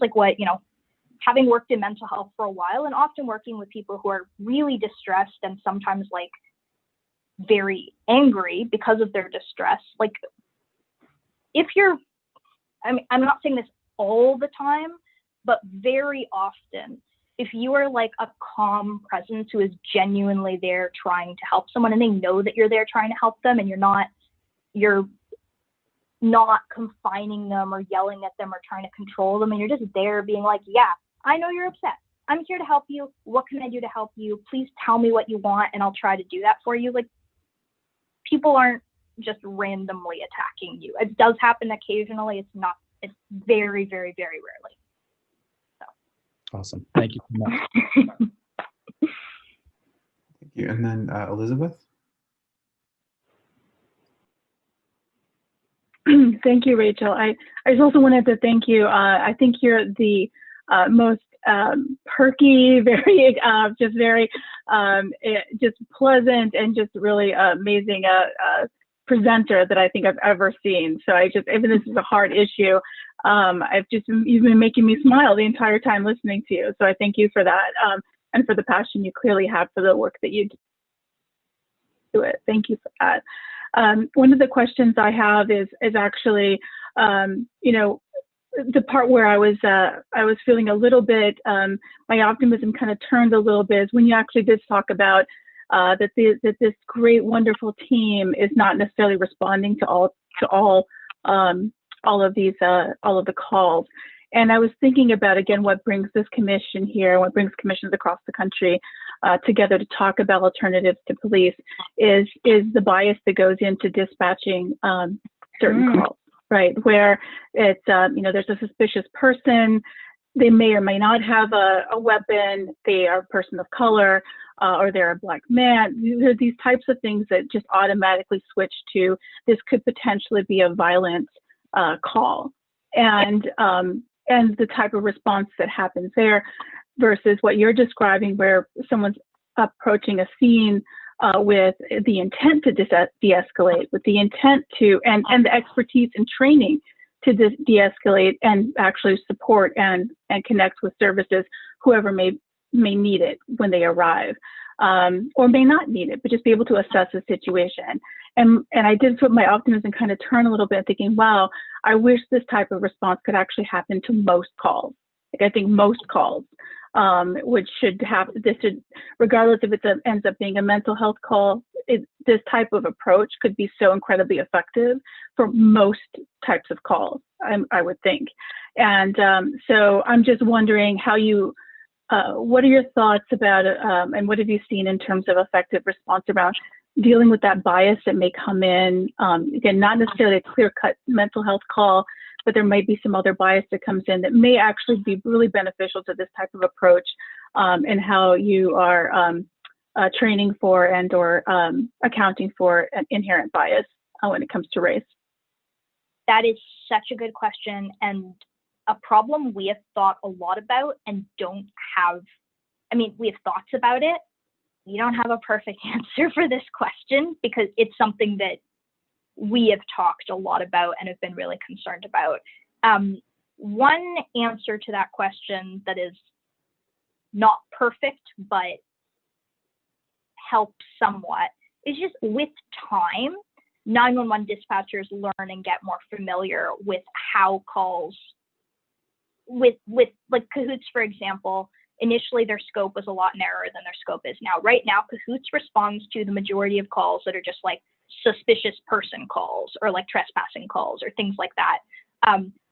When we talk with Toronto police about, hey, could you get your 911 dispatchers to send the civilian-led team to all suspicious person calls? They're like, no, dangerous. These people could be scary. They could have knives. They could have guns. We don't have that many guns in Toronto. We have very few guns, but they're very concerned about this.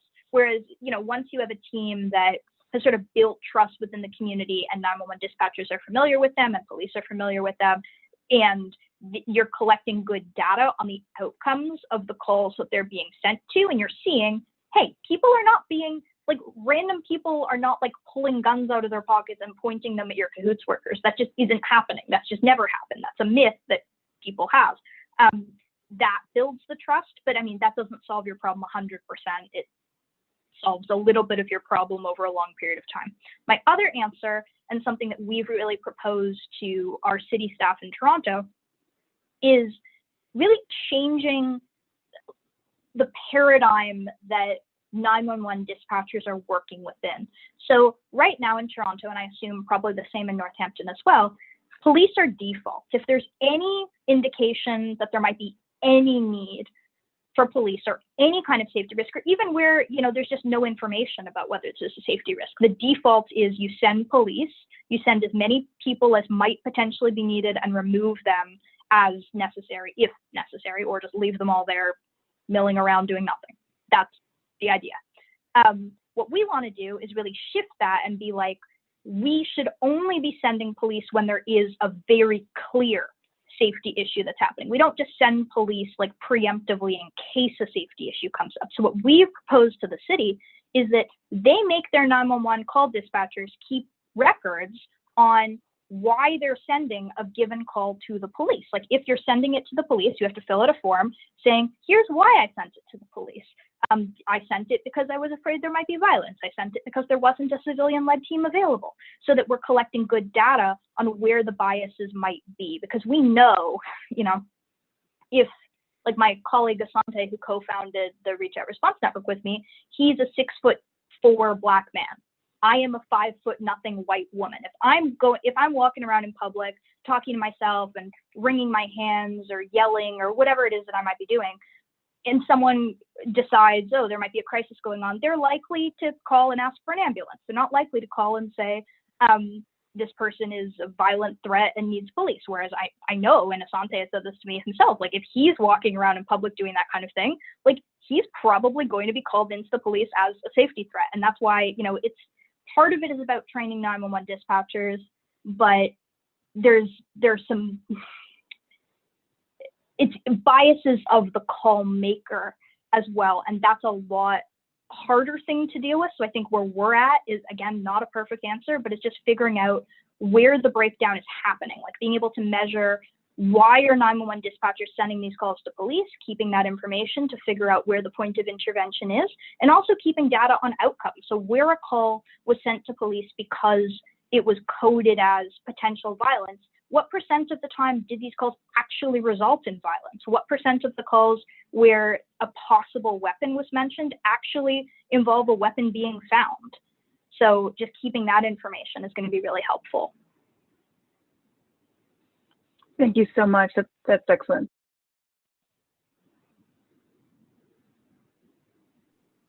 All right. Does anyone have any other questions? All right. Thank you so much, Rachel, for being here and for presenting and fielding all of our questions.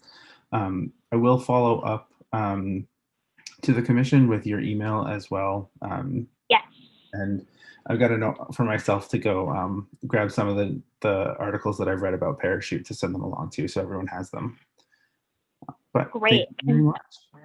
I'll also send you, so I'll send you the name of the team or the organization in San Francisco, and I'll also send you, and you can share with the commission, the really good article that was written a couple months ago that was like a deep dive into all the different community responder programs that exist in the US, like this kind of model. It is published by the Center for American Progress in partnership with the Law Enforcement Action Project. That's what it is, LEAP, and the Center for American Progress. It's amazing.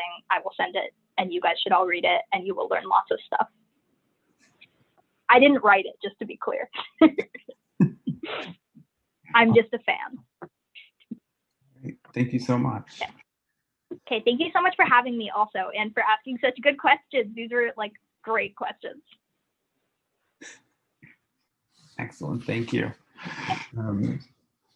So we'll move on next to which is announcements of speakers for the commission or for subcommittees. Do we have any other speakers coming up?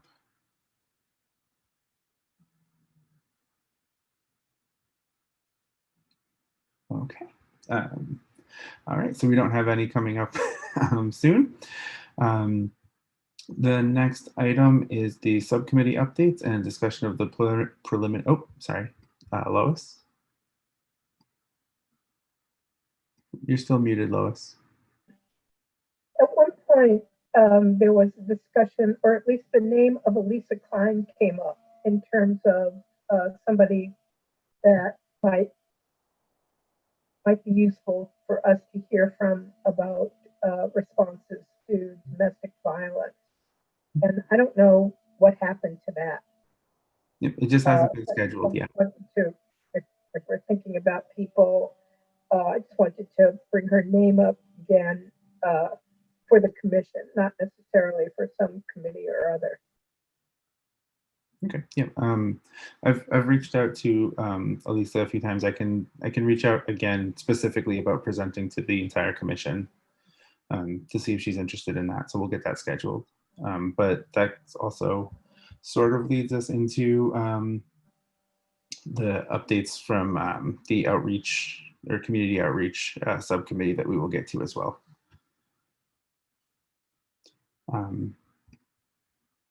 So any other announcements for speakers?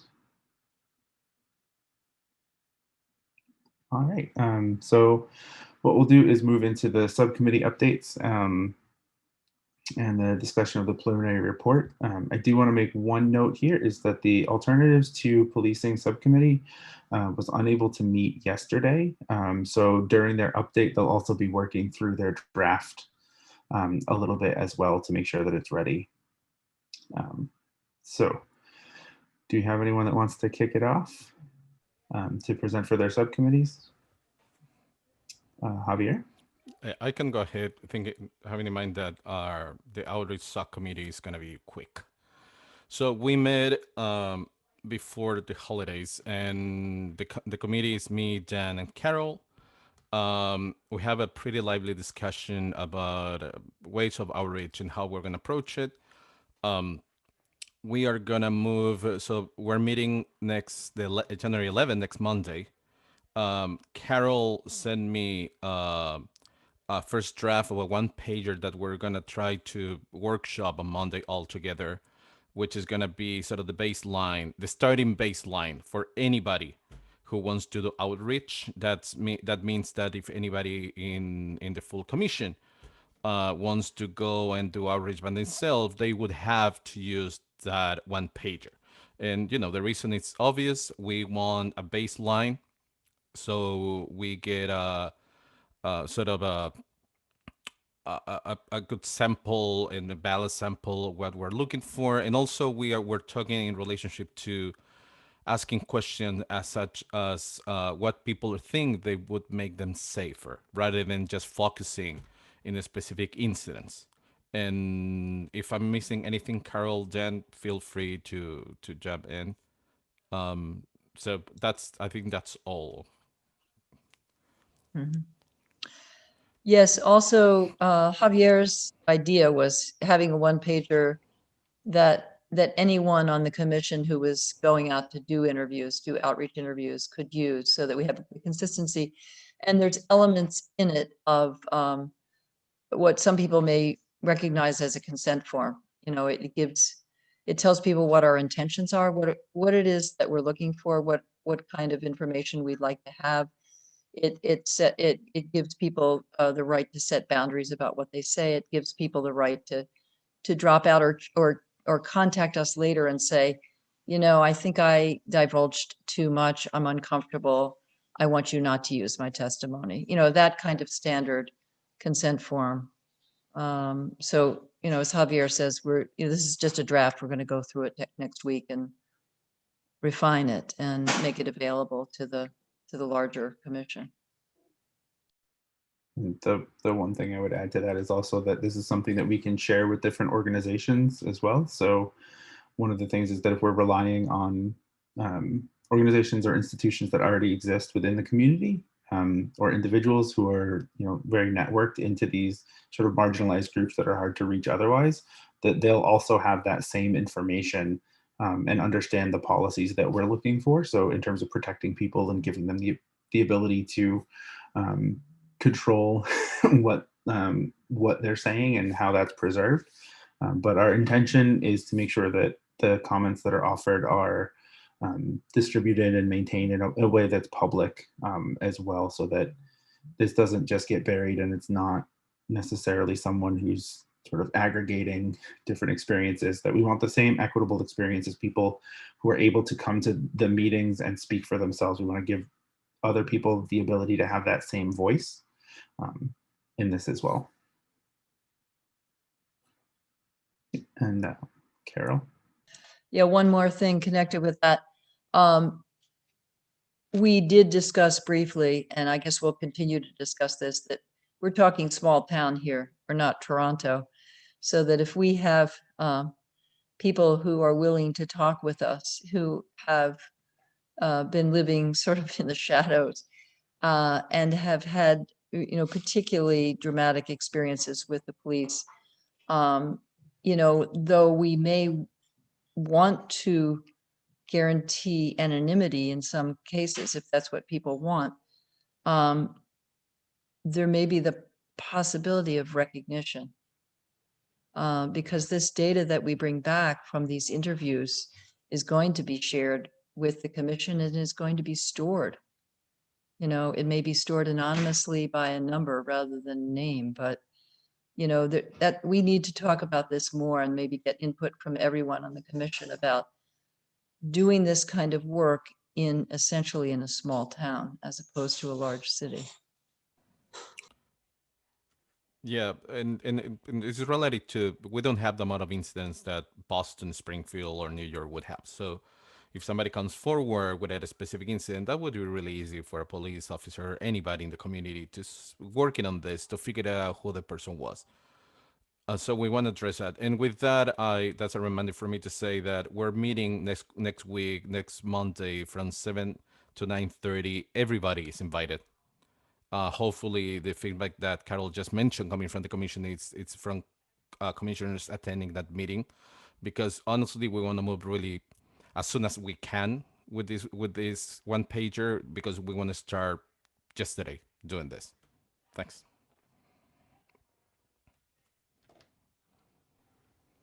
All right, thank you. So the next is, or next up, if we want to go in alphabetical order, or we can, if anyone has pressing needs or wants to speak. You can start alphabetically, but from Z to A rather than from A to Z. we spent like an hour and something talking about the alternatives for the last time. So then we'll switch it up. So that would be the spending and spending and contract subcommittee. Josie, do you want to speak? Yeah, sure thing. So we're just reporting out on the preliminary contracts, correct? Yeah, the preliminary report. Yep. It's a little bit on the law side. Is that okay? Do you want me to say the whole thing, or is it just kind of like a quick wrap up of like what we've been doing in the last few weeks? I think we can go with a quick wrap up. Sure, sounds great. Yeah. So in the policing review commission, where we do spending and contract subcommittee, we've mostly been really going through a ton of data that has been given to us by the Northampton Police Department. What we've been looking at a lot lately is man hours, or like personnel, total hours of patrol officer time, and all these kind of trying to get to the heart of what is the police budget actually paying for, and how does that compare to other aspects of what Northampton pays towards, say, like the mayor's office or DPW, public schooling and fire. And the more we got into the nitty gritty of the spending toward the Northampton Police Department, the more questions were raised, mostly on subjects such as accountability, subjects such as like, where is the money going? Why is nothing being accounted for? If I could, I don't know if I have the ability to share my screen, but if I, let's see. Nope, it's fine. That's okay. But in our report, which is in the shared Google Drive, there's these wonderful visuals that Dan has put together using a lot of the data that he's aggregated that show really dark, like these huge discrepancies that we've been trying to parse through, and our work and understanding the budget largely only makes sense when we take into account holistically like what our goal is here. And so the more that we parse through it, the more questions are raised, but ultimately yeah, I mean, it's can you share? Oh, I can share now. Awesome, thank you.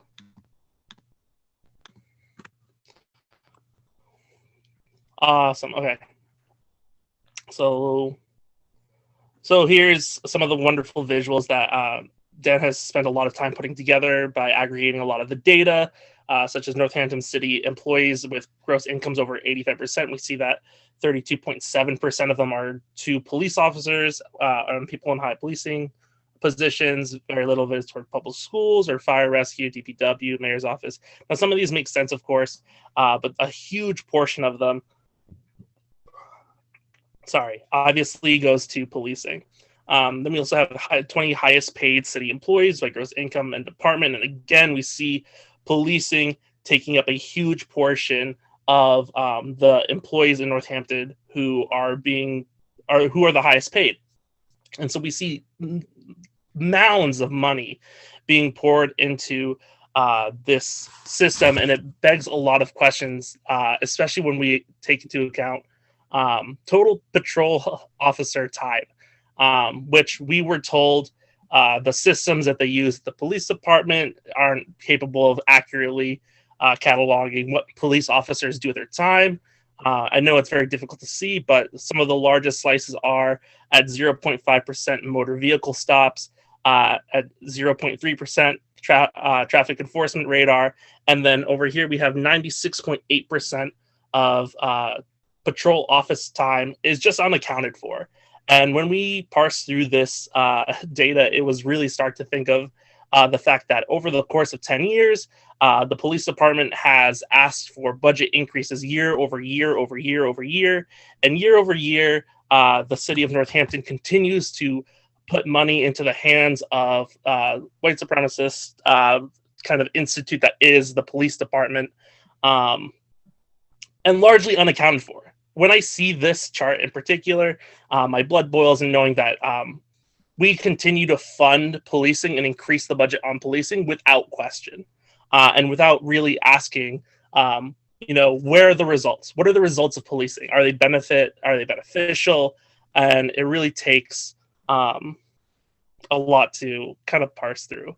And so there are a lot of unanswered questions ultimately at the end of the day. But I don't want to speak for the whole spending and contracts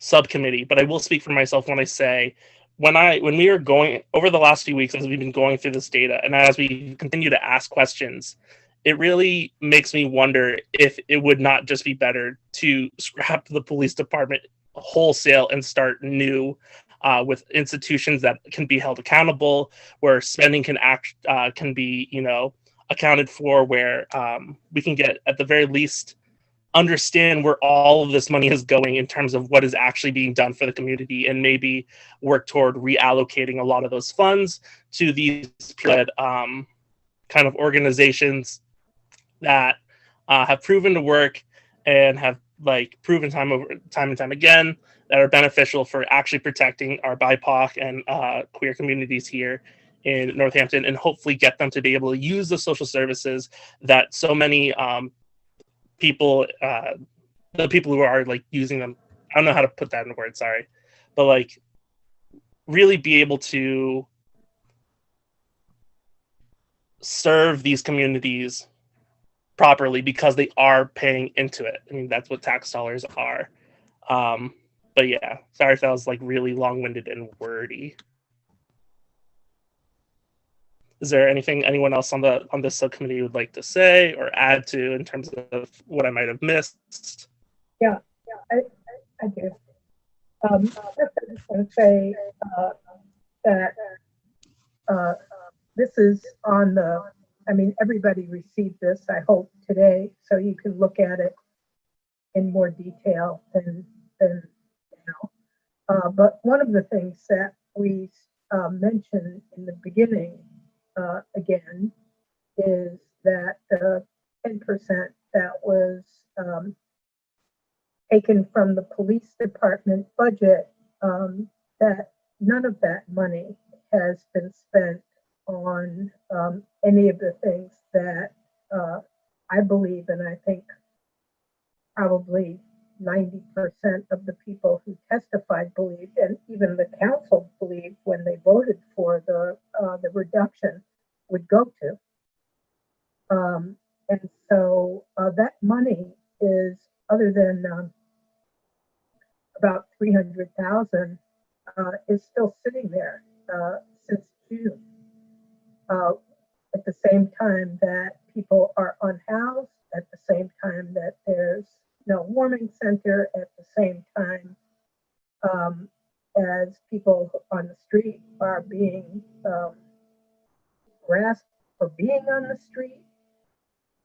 And so, I mean, this to me is, I mean, Josie said his blood boils when he looks at that graph, which I agree,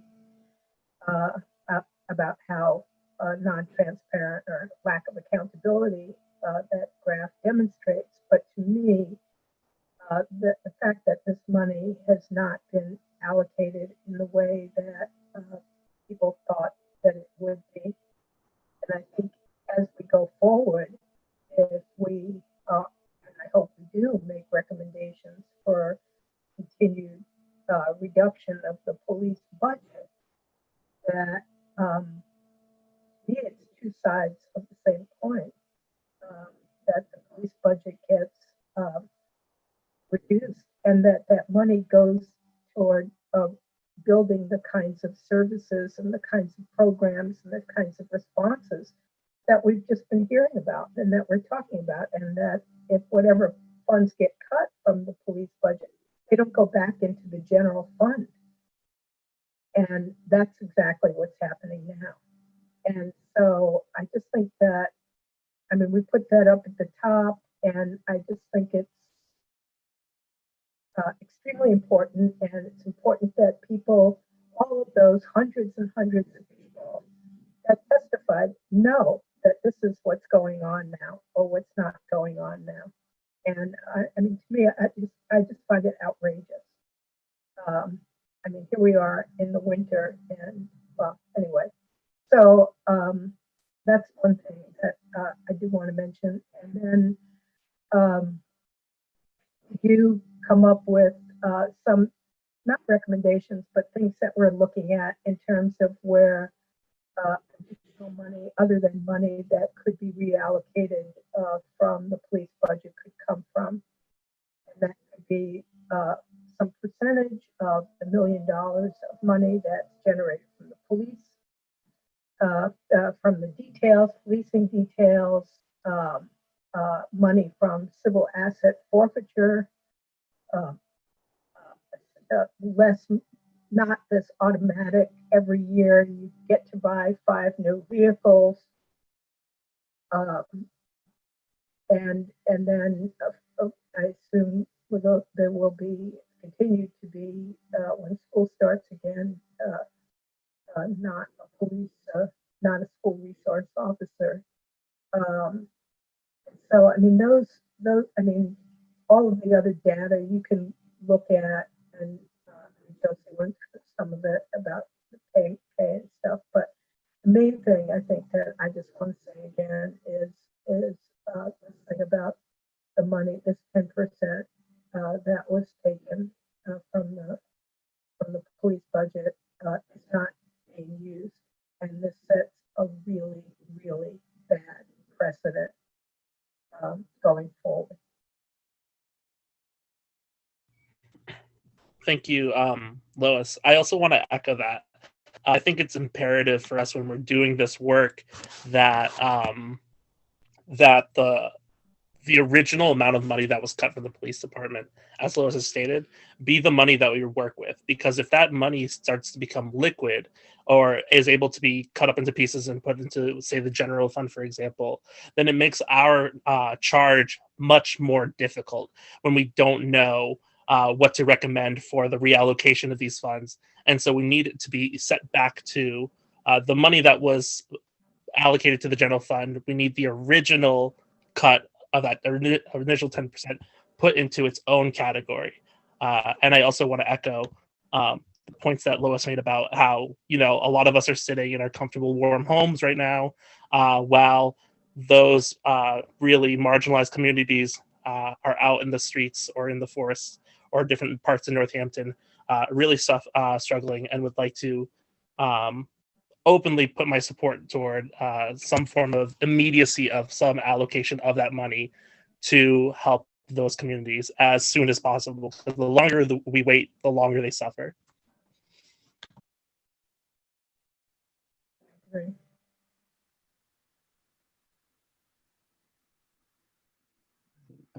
So does anyone have any questions or comments, anything that you want to make before we move on to the next subcommittee? Alex? And then Nick? Great, thank you, committee, the Spending and Contracts Committee.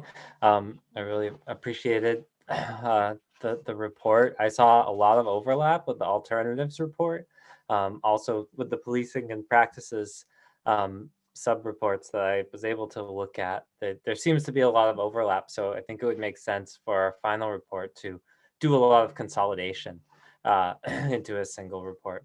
You talked about detail work, and I looked up a bit about that, of why we don't see a lot of civilian flaggers for road work. Massachusetts was actually the last state in the country to allow civilian flaggers, and that's one of the reasons we're not seeing a lot of that is the prevailing wage for the work is tied to what police officers make rather than the average for flaggers. So, but I think if reducing police presence on the roads and creating some savings for the city is a policy that we want to recommend, we should look into recommending the use of civilian flaggers where allowed. And then lastly, I wondered if you'd looked into the police union contract at all, and if there are any elements of that that are of concern to public safety.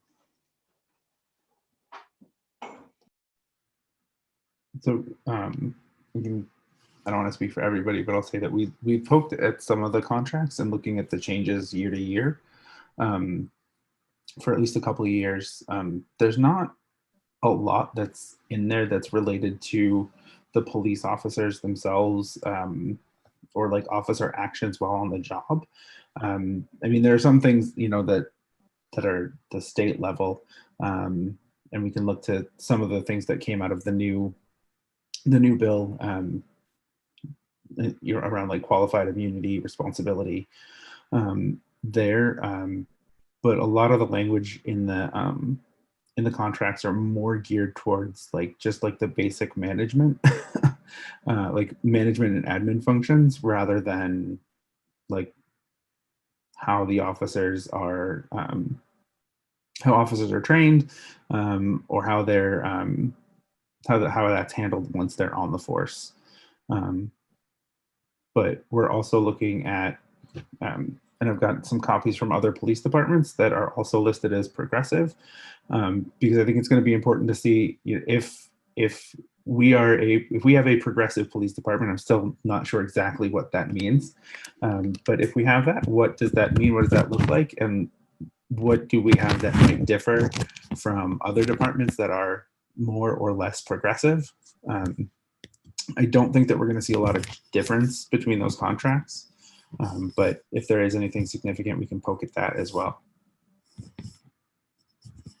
Thank you. I haven't had the chance to look at the police union contract, and so I mean that's something that we need to do, or I need to do, but I just haven't had the chance to do that. But we certainly will, that this first round of trying to deal with this, get some of the data, get some of the information,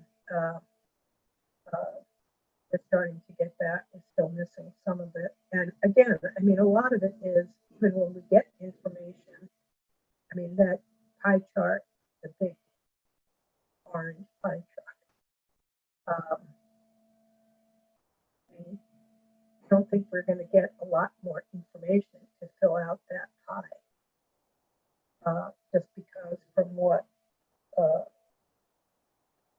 Jody Casper has written, it's their system just doesn't that data just doesn't go into it, and so they can't get data out of it. And I mean, we did get. I think I didn't really get a chance to look at. I just saw it right before the meeting. A list of arrests for that for I think 2018 and 2019, and so I mean, you get some idea of at least the that part of what the police are doing, and then she said all of these other things about which I don't know whether people have gotten a chance to look at about what the different other services or work that the police do, community work, and all of that. I mean, one of the categories that we asked about was there was a category called drugs. And when I think of drugs, I mean, I think of selling and buying drugs. And when I looked through it, which I did briefly this morning, was most of those calls were not about the buying and selling of drugs.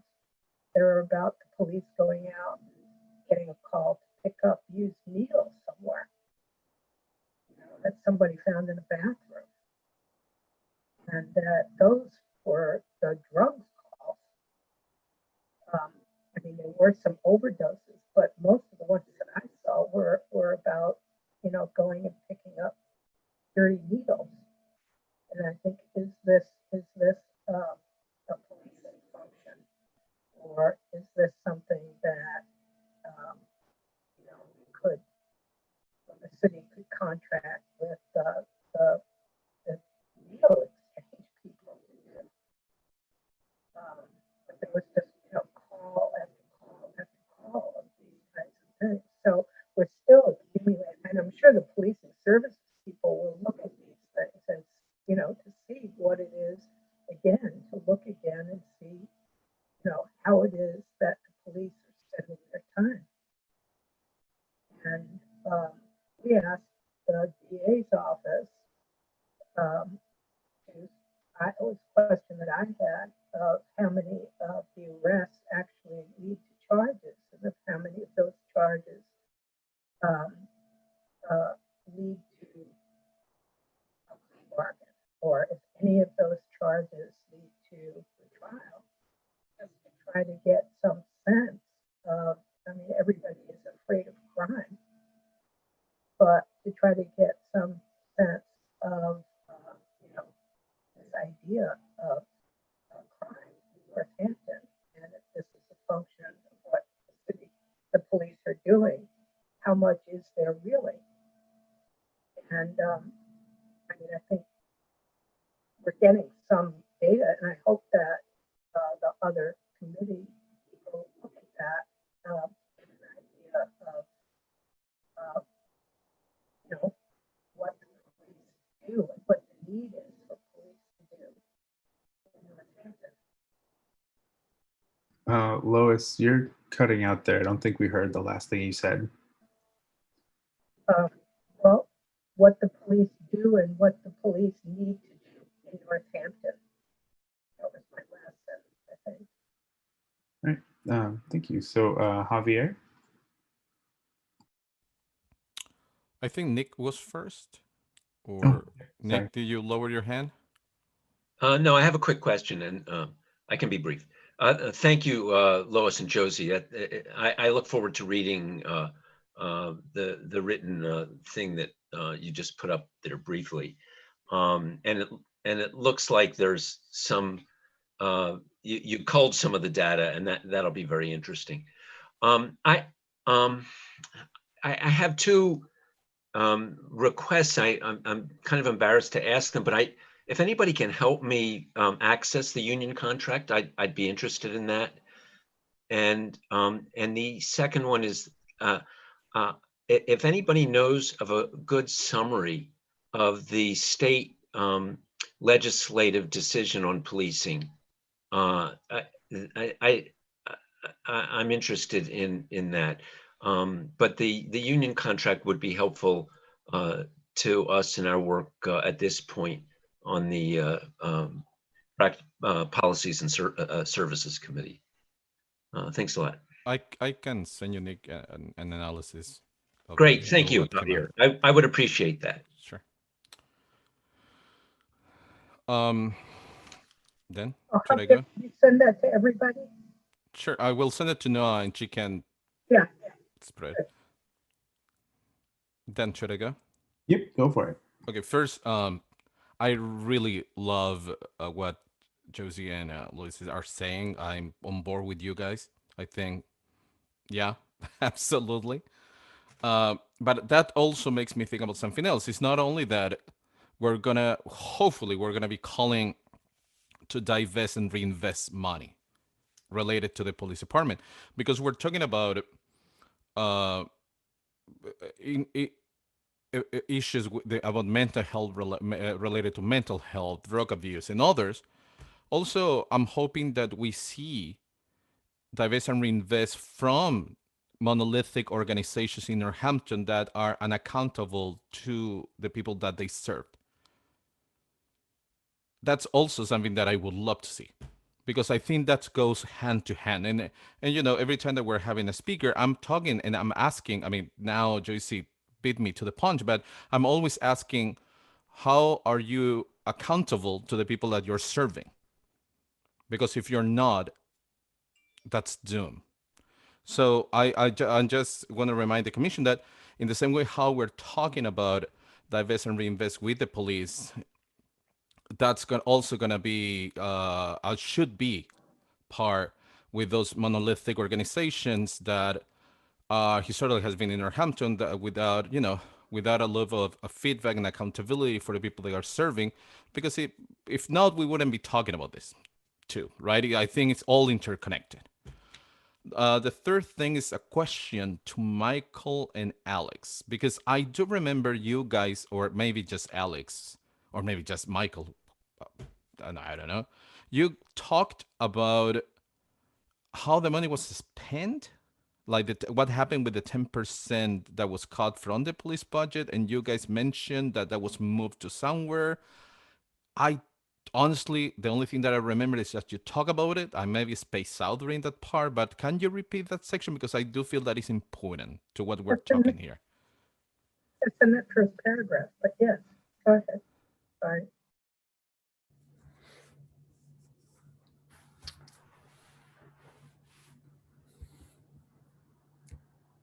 Yeah, Alex. Sure, I could try to recap. So there's a fund called the Fiscal Stabilization Fund. There's a lot of stability in it. And that fund, in order to balance the budget, the mayor back in June was proposing on taking some, I can't remember the exact numbers, but in the order of $800,000 or so from it. When we cut the budget by ultimately a similar amount, only about $50,000 was taken from it. I don't have, these numbers aren't exactly right, but that's the best of my memory. So there was more left in that fund. And then when we had a decline in parking revenue because of the pandemic, we took $300,000 from that fund. So it's not necessarily it wasn't earmarked for anything before, and it was pulled or not pulled because depending on the overall size of the budget. And so so I hope that explains. Does that explain the situation? Yeah, perfect. Thank you so much. Okay.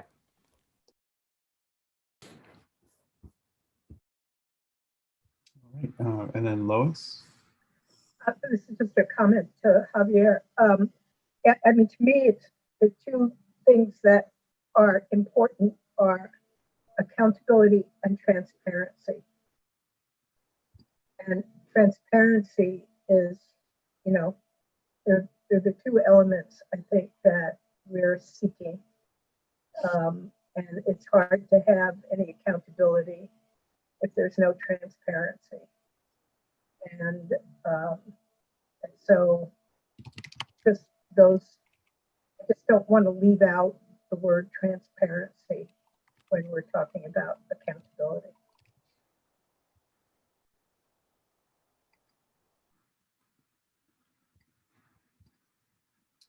All right. So does anyone else have anything? All right, so then we should move on to the policies and services subcommittee, and then the alternatives to policing. So does anyone want to speak for the policies and services? Namdi, are you interested in picking this up? Yeah, sure. I was just put my hand up to comment on this. Hello, everybody. Yeah, so so our committee met last week. I think it's been about a week now. I believe it was like last Tuesday, and I think all were present except for Elizabeth couldn't be there.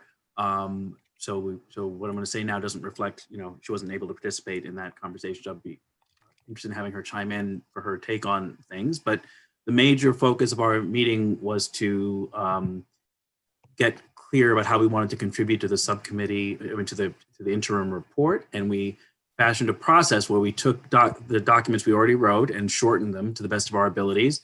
And Nick and I have been working to generate a shorter, you know, submission. That submission now is about 5 pages long. At least that's the version I think I've seen. And what it does is it you know, just to recap what I've said in our last meeting, it's an effort to kind of just briefly summarize, you know, the policies and services that we've initially taken a look at. And that is the focus on school resource officers, on domestic violence, on traffic, on, I think what else is on our list?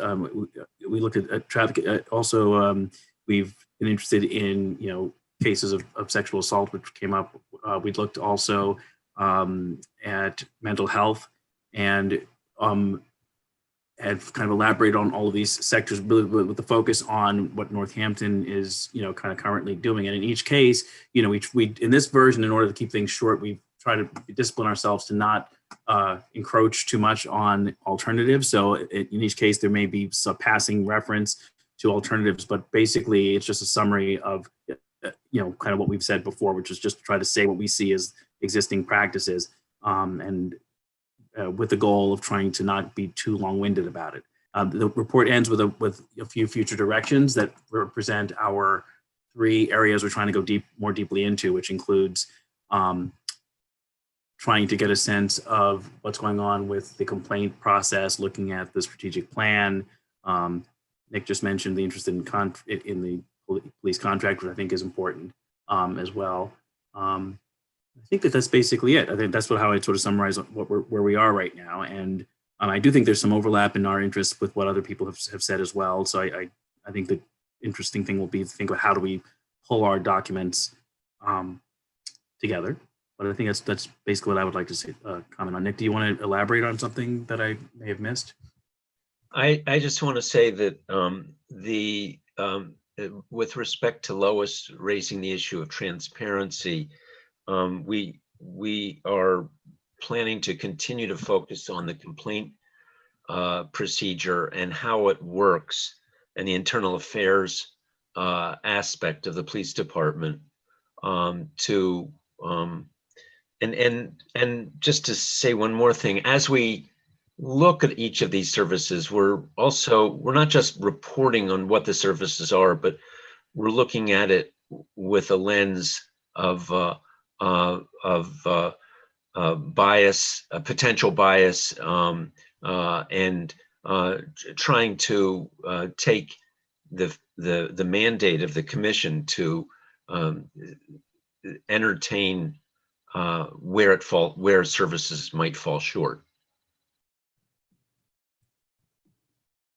And Elizabeth, did you want to add something to this? Because I feel like we haven't heard a more recent update on your suggestion about what we should include. I don't want to make sure we don't speak for your perspective.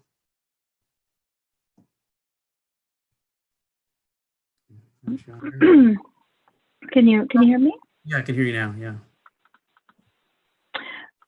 You know, I think that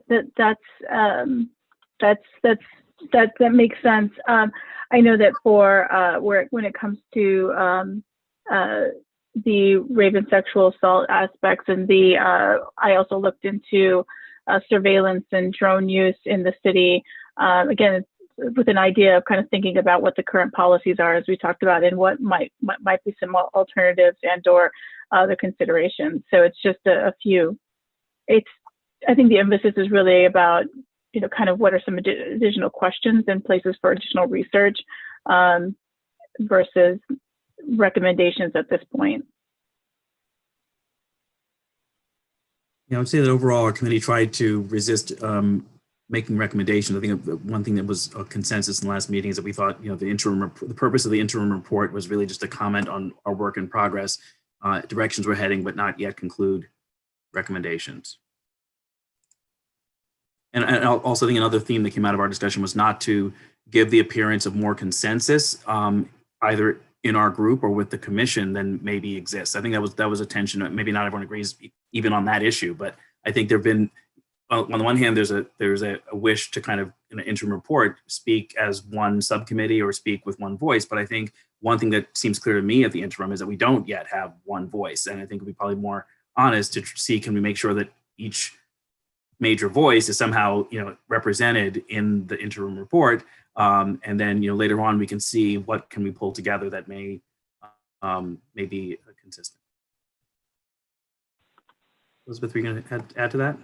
Oh yeah, I think that's exactly right. It was more kind of along the lines of what the tensions are, you know, what some of the tensions are that we're grappling with, and just as we continue on this path of investigation with within the subcommittee and with the larger group.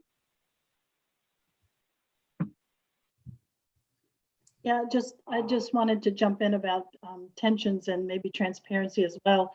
I'm working on domestic violence, and there's so much talk about partnerships with the police department and other agencies. And so the kind of rabbit hole I'm going down, I have some appointments with the DA's office and also the Center for Women and Communities at UMass, which runs the civilian advocacy program through NPD. So I'm just interested in just what are those partnerships and what does that really mean and what's happening between these agencies and NPD in terms of domestic violence. So just echoing what we're saying, we're just kind of digging deeper and just seeing that if there are tensions, what they are, but also in the interest of transparency to tease these out a bit. When that word partnership is used, what exactly is the partnership?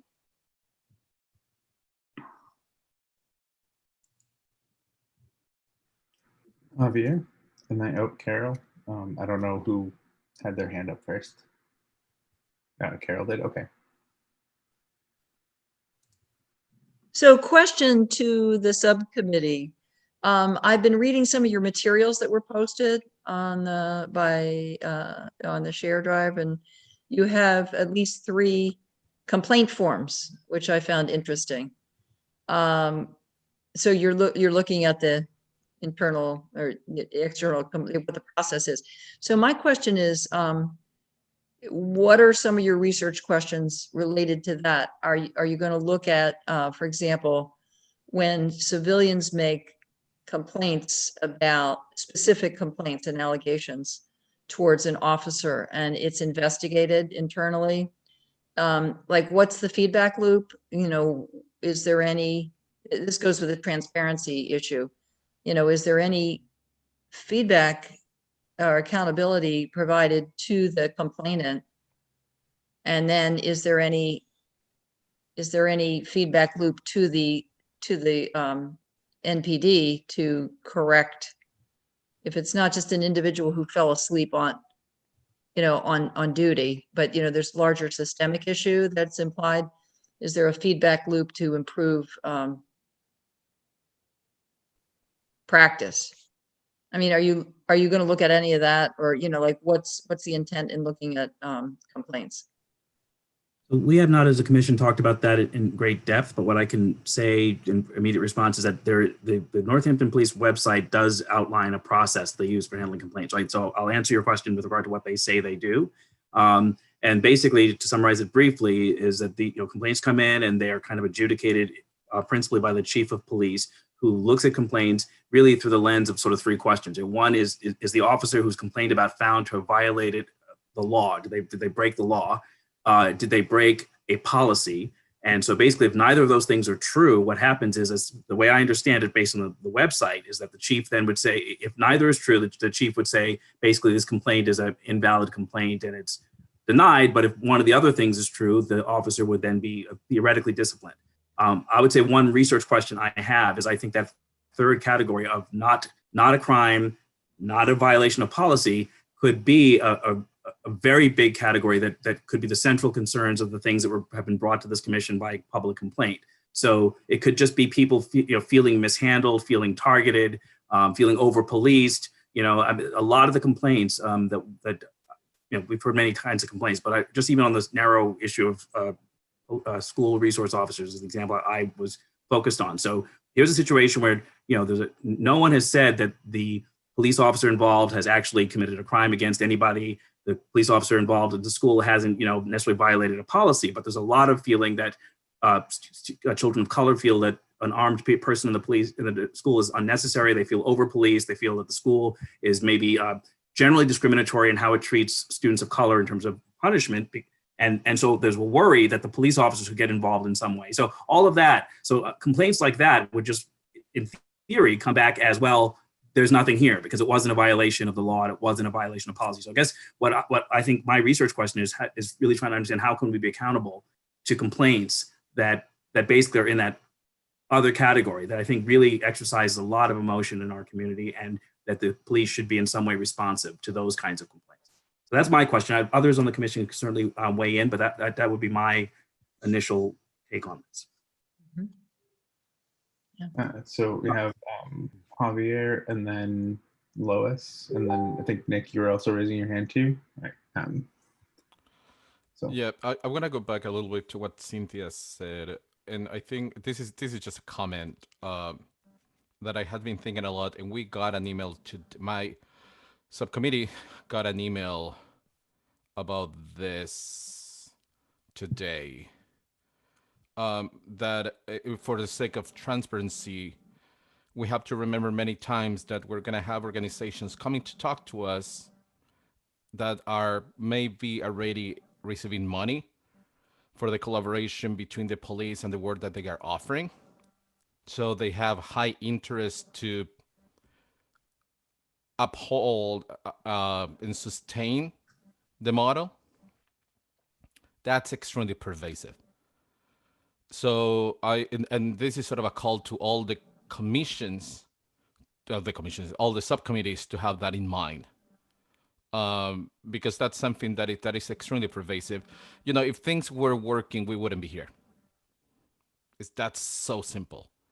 So I just want you guys to have that in mind, that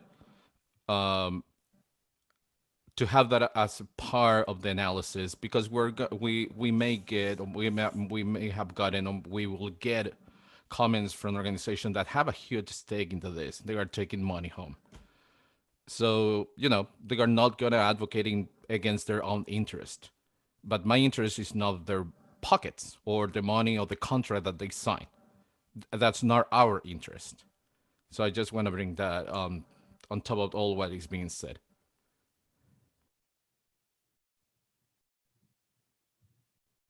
Great, thank you. So Lois, Nick, Elizabeth. Well, I just wanted to comment on the complaint,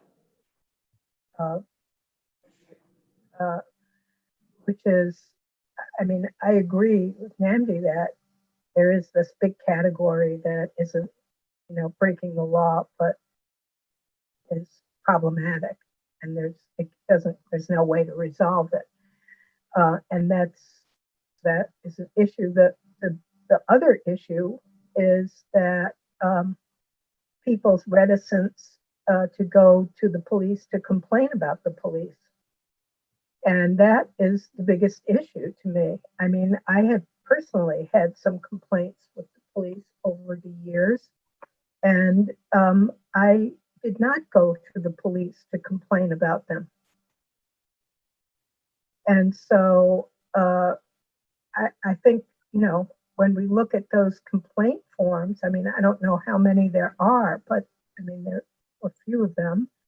And I think that, I mean, I don't know, but my guess is that there are more people than not that when, I mean, and I had a woman contact me about, she thought that the commission was a place to make a complaint.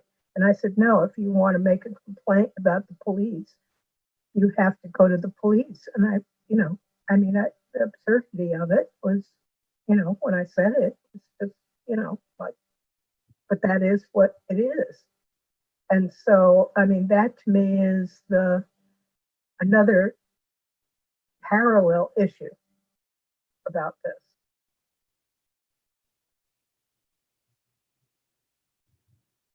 Thank you. So, Elizabeth, Nick, and then Elizabeth. I just wanted to say that we're kind of at the beginning of this. Carol's questions about what happens to a complaint, how's the decision communicated, and what there are many steps to the complaint process that we really want to look at, and we're looking more at the process. We will be looking more at the process. It will be unavoidable to look at the content of some of the complaints, but the process is what we're really trying to focus on. The content,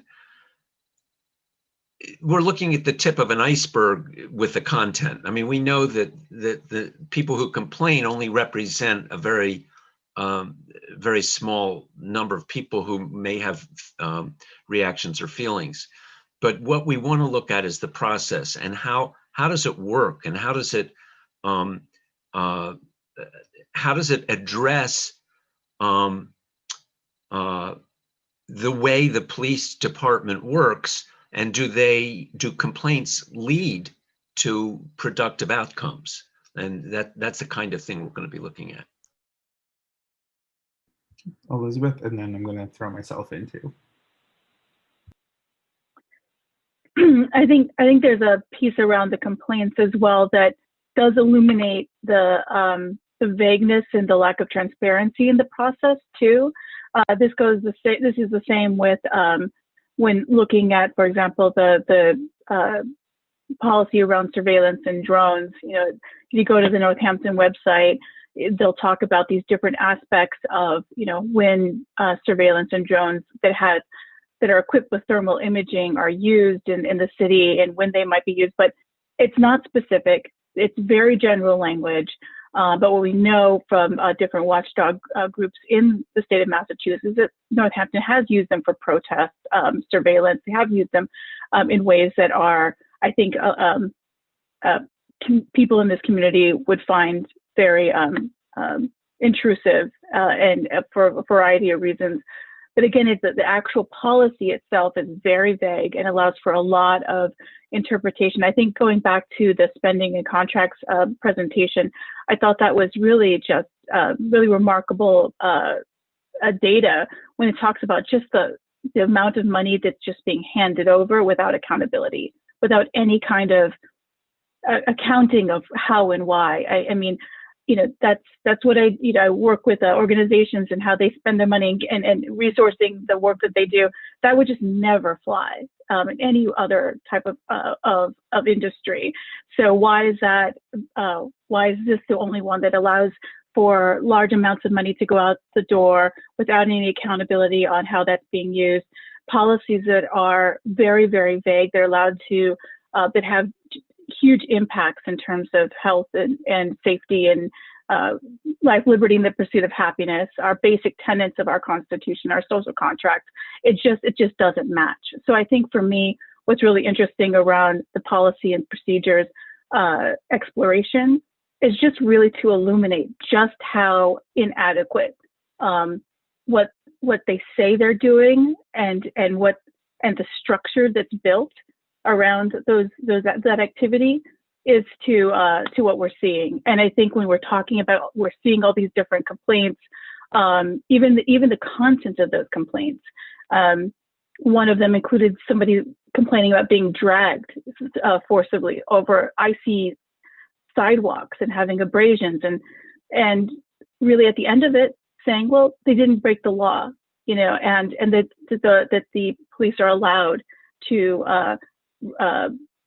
make someone comply to an arrest. Again, that's absolutely true, but it doesn't speak to again what we're all talking about here, which is is that the right response? Is that the kind of response that was necessary at the time, whether or not it was legal? The complaint process is just built to establish whether a crime has been committed, not whether or not the appropriateness of the response, or if it's the type of response that actually elicits public safety and protection of our citizenry here in this community. So again, looking at these public policies, I think that's where it's not so much are they adequate, but to what end are they trying to do they exist within, and what is the outcome from that? Yeah, so I think that's what's interesting about those complaints as well. All right, so I'm going to go really quickly because I'm looking at the time and realizing, and I don't want to monopolize. The one thing that I want to put forward, and this is both to the policies and services and to the alternatives, because I'm not sure sort of where this falls in the sort of groups that we've created. But one of the things is that when we're talking about people that don't report things, even knowing what is reportable and how you might do that is going to be something to look at. Like, I'll give two examples. I've said this before, where I had a police officer between 10 and like 30 feet away, depending, with looking at me or following me with their hands on their weapons. Now, I'm not going to go over to them to initiate a conversation. And like, my eyes are not great even on the best of days. So I'm not going to be able to see who they are. So it's also thinking about, like, what do you need to make a complaint, and how would you do that effectively? And falling back, like, I don't know why they're looking at me and putting their hand on their weapon. I mean, I do, but I don't, right? And so, like, all right, this has happened twice. I've been, walking in the city of Northampton for many years. I don't have a way to show that this is part of a problem, and I can't even say which officers they were. And so thinking about, and I do know that, or at least the process that I understood it was basically, if you have a complaint about the police, you go to the police. And I really don't think that, for me, this is just personal experience, personal opinion, like, that's not an effective system. But thinking about the other folks who shared testimony at the same time, it's like, do you know, like, what's required of the complaint process that might actually hinder someone from making a complaint effectively, just as a process as a whole? And I don't even know how to wrap my mind around fixing that through all the different possibilities, but just keeping that in mind, even to say when people are afraid to make a comment or a complaint, but just what would stop them even before that. All right, Nick, and then Elizabeth, I think I saw your hand go up too.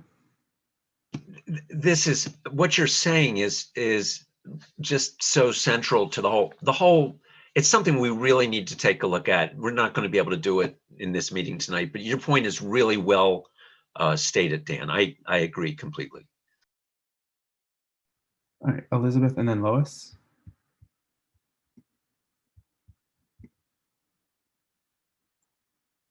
Elizabeth, you're muted. There was can you hear me now? Yes. Yeah, there was a comment about partnerships and how sometimes that partnerships are funded partnerships, but that's not always the case. Not all of these partnerships are funded partnerships, and so we do need to explore that a little bit. Just ask the question, because some of these partnerships with police are actually they're volunteer partnerships, and again, I think that's troublesome. I think it's troublesome that the shift of dollars are going towards an institution with no accountability, where there's organizations that just are mission driven to be a part of something to try to make it better, but are not getting a share of any kind of resources to do that. So I think there are elements of that are happening here. The other piece is looking at the policies around, for example, some of the statements that I can hear consistently, get emails about, well, what happens when if the police are gone and you get sexually assaulted, who are you going to call? What are you going to do? So these are part of the scare tactics, I think, that we hear quite a bit. And I think that's another example of, if you go to the Northampton Police website about what the policies are around rape and sexual assault, you have to almost like write out the steps to figure out where it is you're supposed to go, what it is supposed to do. And even then, one of the things it talks about is going to the local hospitals. Again, this is another partnership, just saying, go to a hospital, there's these, rape kits, there's nurses there. They list actually Cooley Dickinson. That's a volunteer program that the nurses have to pay their own money to be a part of, to get trained to do these kits and to be a sane nurse. So again, the website directs sexual assault victims to these other partners as part of the job that they say they're doing, and the reason why they should exist. But again, these are organizations, like in the case of hospitals that are doing these rape kits. Those are nurses that are paying out of their own money to get certified to do that work, and they're not always on call. That's not something where there's always a nurse that has a training on this on call, so that anyone could go to a hospital and see one. So I think that's the type of transparency when you look at these policies and procedures, and the reason for why we have police and why they exist. We got to really cut through some of that scare tactics and really show what exactly is happening, and expose some of that the big holes that are really impacting public safety. Thank you, Lois. And Well, thank you for that, Elizabeth. I had no idea that was true. That's really horrible. Really horrible. But I just wanted to just come back to what Javier mentioned about programs that are actually working with the police, and so the investment in sort of maintaining or upholding police. I think it's a really important point for us to remember. The other thing I just wanted to mention is that thinking about, like the concern of the outreach group about the how people can be identified who you're speaking to versus going to the police and making complaint about the police, where you have to write your name down and you have to write, where there's absolutely no protection, at all. So, if we're thinking about the protection of people or how they can be protected, that just the how these two things are just diametrically opposed. If we're concerned about protecting people who make a statement to the outreach committee, but then have to write their name and address down to the police to whom they're complaining about, is again just really a huge deterrent to do it.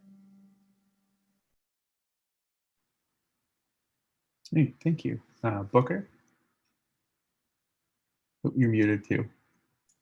I want to ask that we move to the Alternatives to Policing Committee Subcommittee report.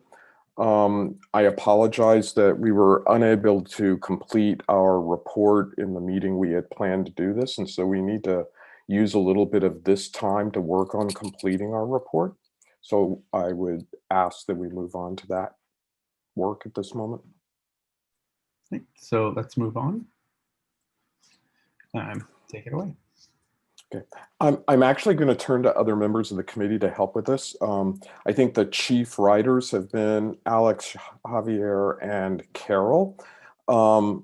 There is a document that's been up, and I think a number of other members of the committee have actually been looking at that, but we have not signed off on the final view of that.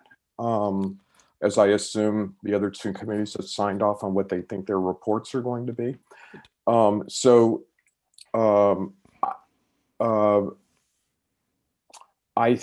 got to say, I feel like Carol and Alex have taken a real leadership role in the document that we've put together. So there's a part of me that wants to ask one of them to look at where we are at the moment. And there are a couple of additions that we all haven't processed yet. So I think maybe what we might do is bring up the shared document at the moment and go through that. Does that sound reasonable to the other, Alex? Dan, Yeah, pardon me, but may I call on Alex to do that? Yeah, take it away. This is your show now. Okay. Yeah, so I'm going to put a link in the chat for everyone to view. And just to clarify, if you guys have not read it, there is an edition that Booker wrote that's incredibly inspiring. Sort of, I mean, hopefully you're going to be able to see it now, but if not, I will invite you to read it. It's really beautiful. Mm-hmm. And Dan, comment. Oh, another comment. I noticed that there's a more current version. We keep developing drafts. There's a more current version than probably what's going to be shared here.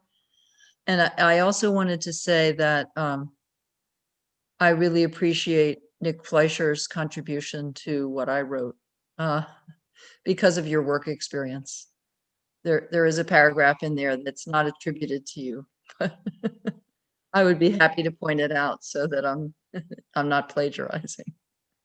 Thank you for working across so it's good when we can all work across subcommittees sometimes.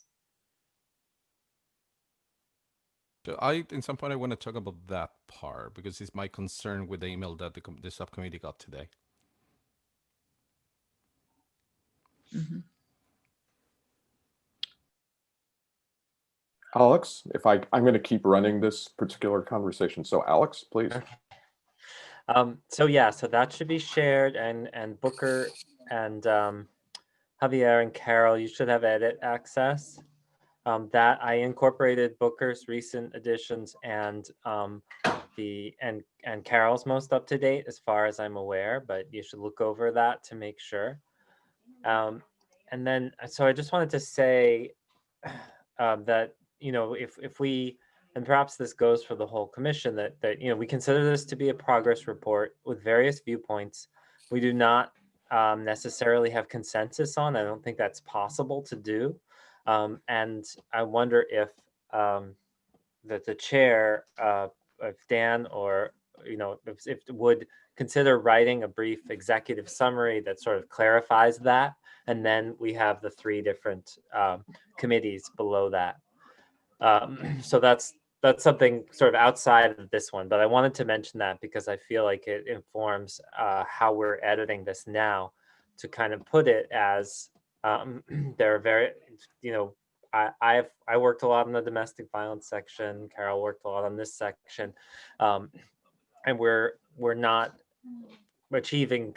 We don't have consensus on it. We consider it a lot of ideas to put forward and putting forward what we're working on.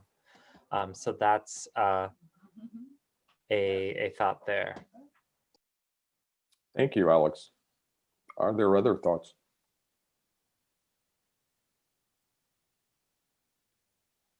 Lois, your hand is still up. Does it mean to be up? Okay. I'm raising my hand. Dan, please go ahead. Just to respond, yeah, I planned on sort of getting basically a simple statement before delivering the report to the to the city council to say that this is the most preliminary and progress report that we could produce. It's a summation of what we've done, the areas that we're looking at, and where we're going, but it's in no way representative of what we will actually produce as a group, and that it is full of, I want to say, both, we'll call them the moments of consensus and moments of contention throughout, that we will work together as a commission to understand as well. Are we gonna put the document on the screen? Ooh. I mean, the only comment that I have is related to number 3, because we haven't have anybody officially coming from CSO, or we haven't talked about expanding or adapting the current agency contracted crisis response. So I don't feel comfortable putting that there at all, and not at that length of descriptive paragraph that we have, because honestly, we haven't had anybody from those places coming here, or even from ServiceNet. We can mention that we will, and I think that was something that we talk about. So that's my main concern. But I mean, all the rest looks beautiful. I was supposed to write a connection with Black Lives Matter.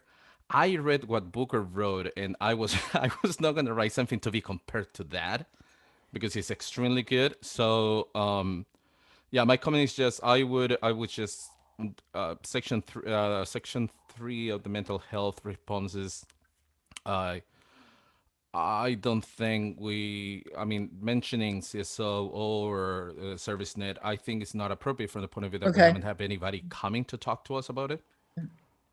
So, yeah.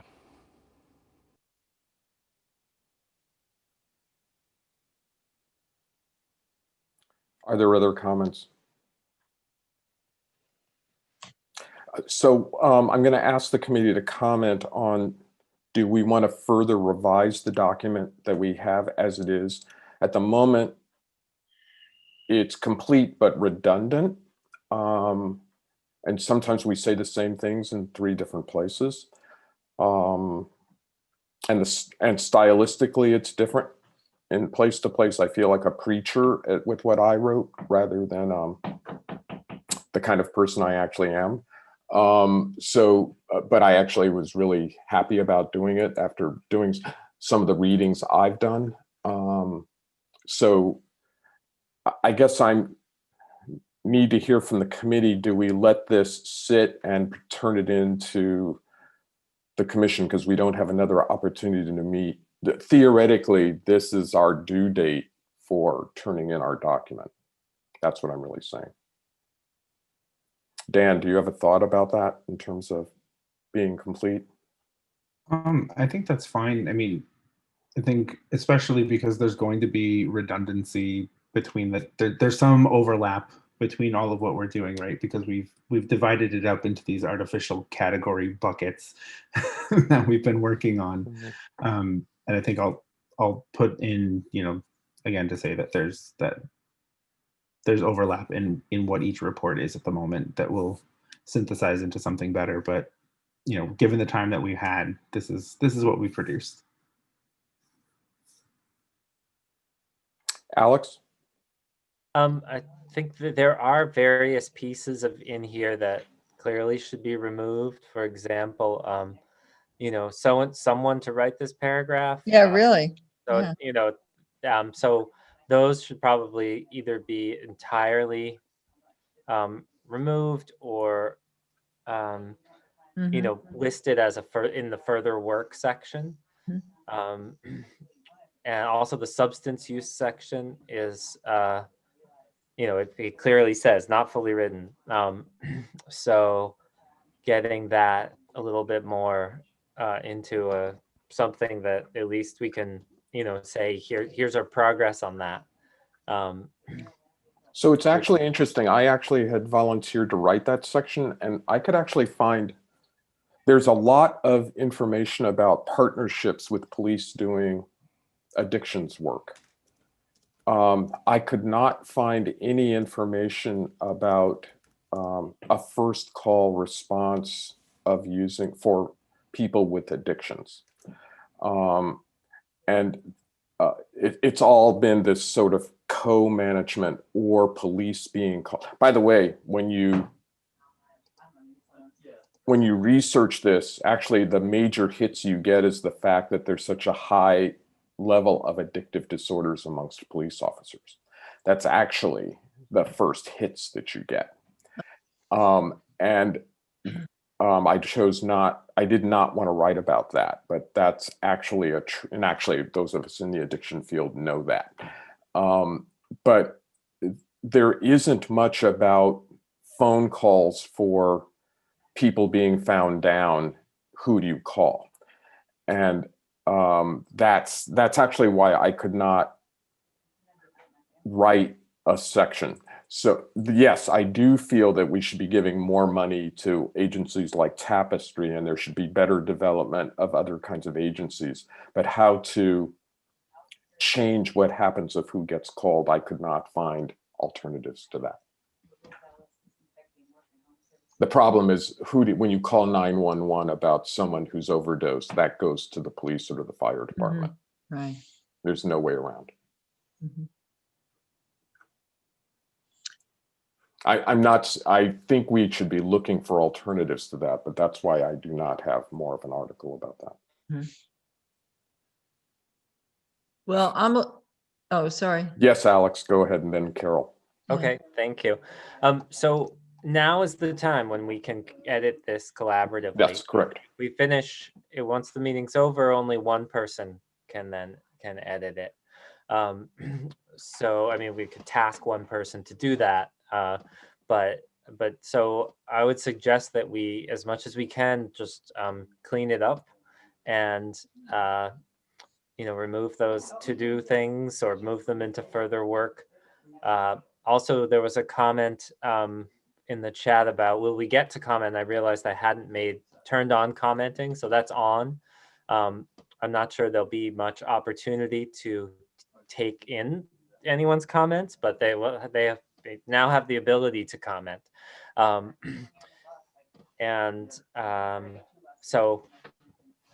that's all for now. Okay. Yeah, I'm concerned that the document, if it's going to be what we submit to the larger preliminary report for the commission, that it really needs some editorial work. Not so much grammar and syntax, but just fitting it together, eliminating some of those irrelevant notes, formatting it, just formatting it with the margins and all that kind of stuff. It still looks a little rough to me. So that we can only work collaboratively here, and then there's, as you said, one person could take a look at it after the meeting before it's submitted. Okay, all right. So before we continue with editing, would one member of the committee be willing to volunteer to take responsibility for final edit of the document?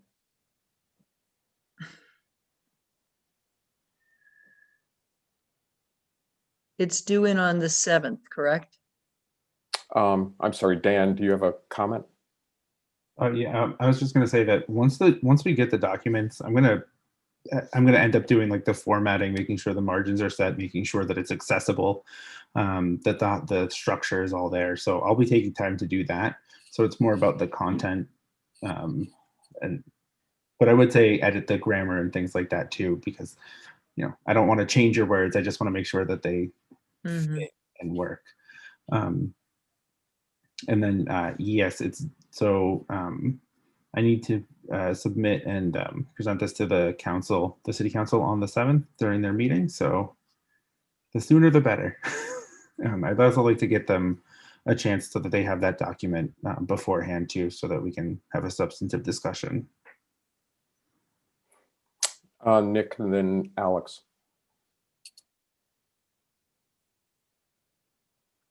Nick, I think you're muted. Sorry about that. I think Javier's point about putting the names of agencies that haven't come and spoken with the committee makes sense.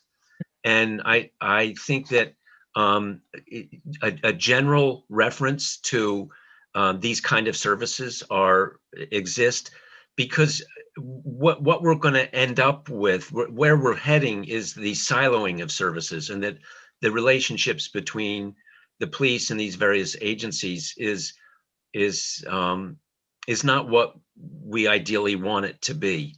And I think that so that's my recommendation for whoever is polishing up the report. I also want to just let Dan know that we'll get the policy and services report in tomorrow. And Elizabeth, if you have anything to contribute, I would welcome you're sending that to Noah to distribute. Alex, you had a comment next.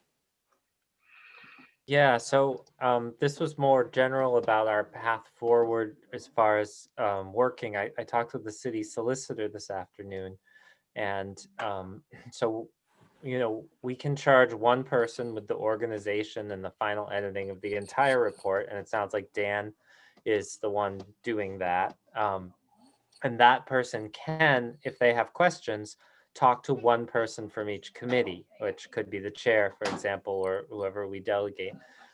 As long as the number of people involved remains below 7, we aren't in violation of the open meeting law, but we should make sure that that person from each committee doesn't talk to anyone else.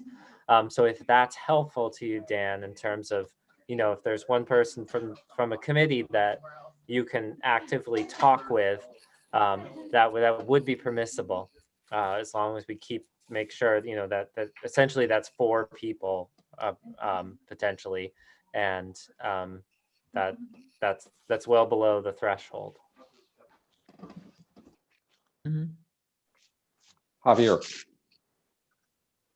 Yeah, in relation to, I really want to get rid of paragraph number 3, mostly because of the sentences coming before each of the number paragraph. We call for immediate city planning initiatives in the following areas. We haven't talked about concerted effort to expand and adapt the current agency contracted crisis response. I mean, I don't think so at all. We haven't talked against, we haven't talked in favor, just we haven't talked. Shouldn't be there. It's and even more because how it's presented at the beginning.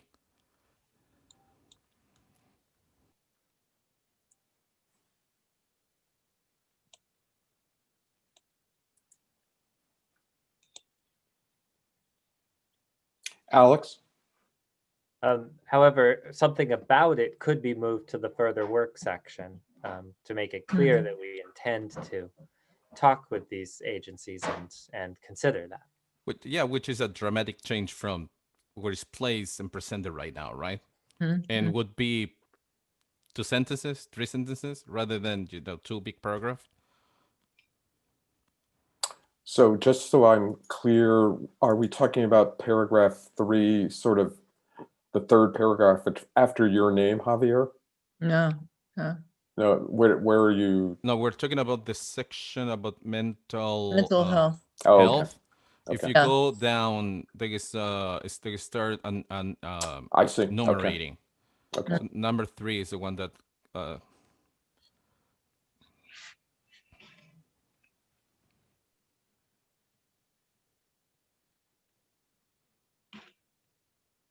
Okay. Yeah. I mean, it can go toward to the end. I mean, and be rewritten in, as that we're going to look at the capacity of the current contracted agencies and see where they would fit in to a coordinated effort. That's Yeah. That's just what I say. I mean, it could be done in like 2, 3 sentences. Couple of sentences. I mean, clearly, I guess I have some appointments tomorrow that'll take up some time, but I wouldn't mind being a point person for our subcommittee to be available to Dan or to touch up this report before Dan works on it. If that would be okay with the rest of you. Yeah, that Good would be with okay. Javier. Alex, what do you think? Yeah, I just want to make sure we get the chance to give all the feedback that That would be important. That would be important. That would be important. Yeah. But it sounds So- like we have agreement about the moving that or deleting that paragraph and instead writing a few sentences about the possibilities and what we intend to research. Okay, I agree. Mm-hmm. Are there other comments? And also, it's everyone all right with everyone if Carol is tasked to be the contact for Dan for final edits of this document. Yes, Javier. Alex, are you comfortable with that? Yes. Can I just ask a weird question? So if Carol was editing tomorrow and she said, oh, I'm not sure about this, let me just ask Alex this question. Can she do that? And I'm really asking you, Alex. No, I don't recommend it because you have to keep a count, count, right, of the number of people that you've talked to about an issue, and just to be on the safe side, it would be better to make sure that that total count is 4. Okay. That and then this is for across the entire commission. Right. Yeah, yeah, and that you know any tasking we're doing now is you know, Carol's tasked for our subcommittee. Dan is tasked with the entire report. Like the tasking is separate, and then you know if Dan has questions for Carol, that would be permissible, but they're not tasked to work together on it. That's because if we task more than one person, that's a subcommittee. So I'm just trying to be very careful about the process. I mean, the reality that in some point we're gonna have to stop working on this, at least in this draft, right? Right. So as Alex you said before, let's try to make as many comments as we can, and you know I have good faith and trust in Carol, so I honestly don't see the problem, and also because this is preliminary. Right. Okay. Thank you. Alex, again. In my section, the overview language to consider, I would like what does the committee think about moving some of these paragraphs into the very first section that Javier wrote? All right. Can you point us to that? Yep. So that's on page. Sorry. Page 11, right at the top of where my name is to define my section. There's overview language to consider. And Alex, are you able to move? I see what you're talking about. Are you able to move that now in the document that's working? yes, I just wanted to ask. I think that's a really, okay. I personally think that's a really good thought. What do others think? Yeah, I agree. I also agree. Page 11. Right.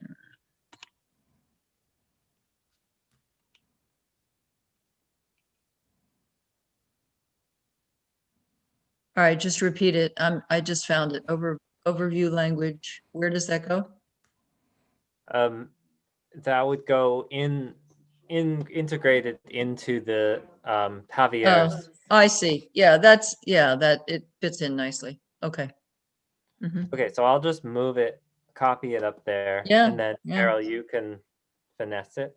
Can you add it with the header that you put just to give some context for Carol? So you know. Yep.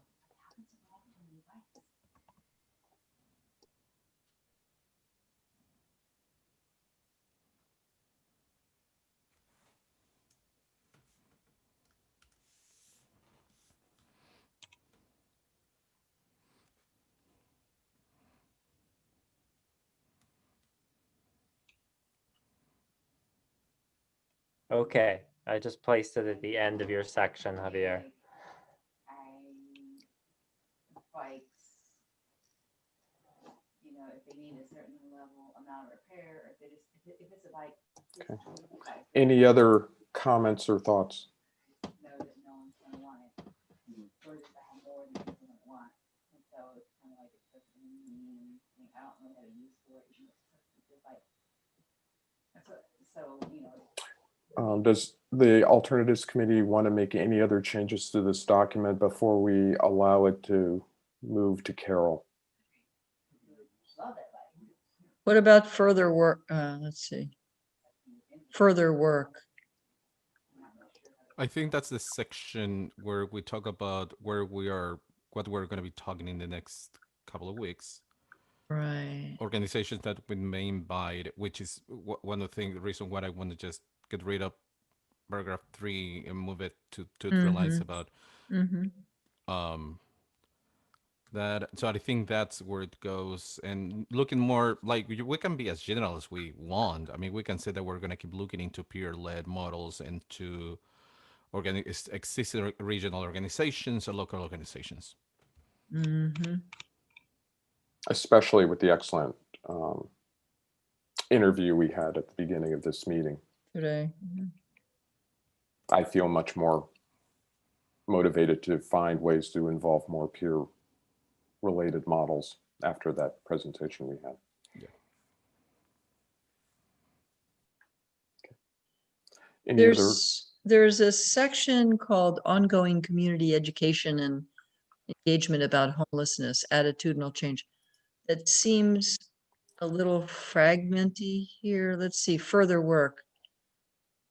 Let's see, maybe it is complete. Maybe I just need to eliminate this bullet point that doesn't lead to anything.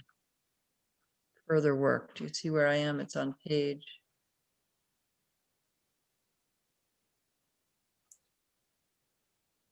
Yeah, page 6, right above substance use. Right, right.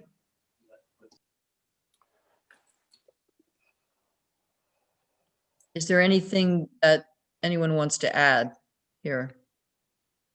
Oh, I guess not. No. Okay. That's actually a general problem, that all of the data from the panhandling report and also an excellent paper that was written about for the town of Northampton about improving housing, there are no statistics with regards to race in any of those documents. Okay, so that's an important piece. Although we're sort of getting here for certain reasons, we have no data about what the impacts are.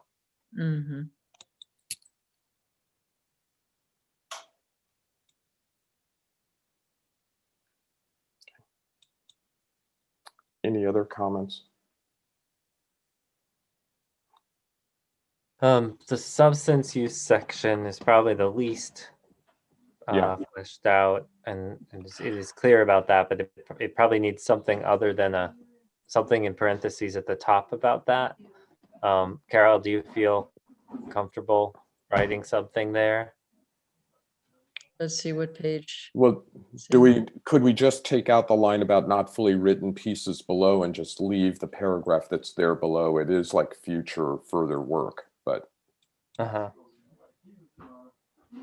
Yeah, it might be good to specify that, I mean, we haven't even really addressed this as a committee. Right. But this is, so I feel like it's, it needs to be clear. It's almost like this whole thing is a further work, but. Okay, so maybe that's the first paragraph under the title of substance misuse or substance.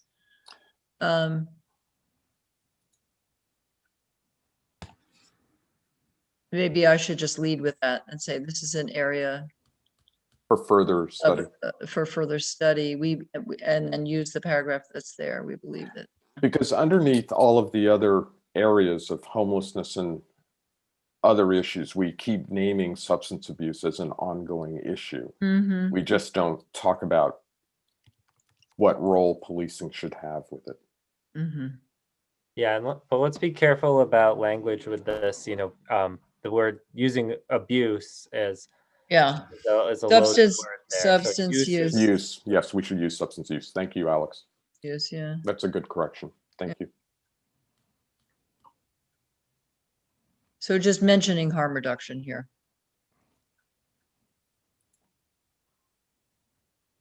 Already established, and then there's a reference to already established. Okay. Okay.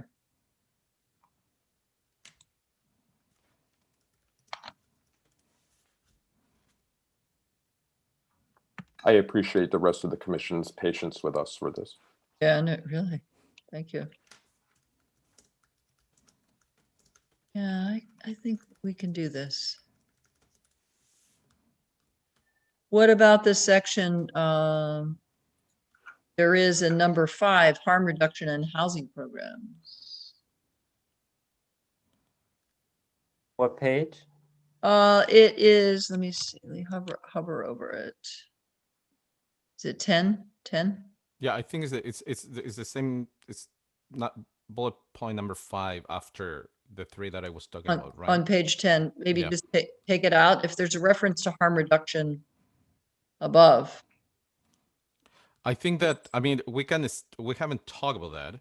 No, just So has delete. has to be moved to further work. Further work on harm reduction related to substances and housing issues. Yeah.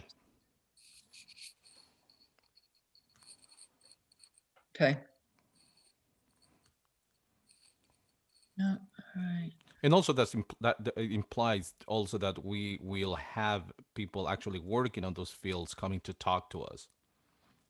I mean, I just want to be clear with that when we're seeing further work, it's not only that we're talking about the topic, but also that we should be invested in looking for people working in those fields to talk about what's going on right now, what can be changed. So you want to indicate our intention to talk to people Well, about? that we're not only going to address the topic, but at the same time, we're going to invite speakers to experts on those fields to talk to us about it. Yep. We will investigate further the importance of harm reduction in securing housing. Yeah, harm reduction philosophies and framework in securing housing and okay. That a possible treatment for substance use disorders is obtaining housing, right. which is actually the thought. Right.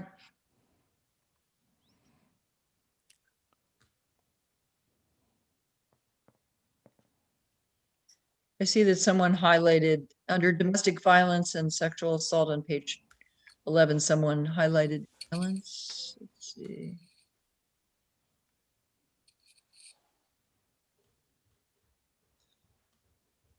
First sentence, last word. Violence. It's highlighted. There's a comment there, and oh, there is a comment. I don't see the comment. I'm not sure. Yeah, yeah, maybe you need to turn comments on. Not sure quite how to do that. Yeah, I don't know either. Let's see. Some reason it's on for me. Yeah, I recognize. I want to say that I recognize that comment. And that's not. Okay, I think there's a comment over to the right. Let's see. Yes. I'm not sure I can really address that in now, but I certainly want to address that before our final report. There's a lot of things that, yeah, but so I want to acknowledge to Emily that I hear that comment. Mhm. Okay.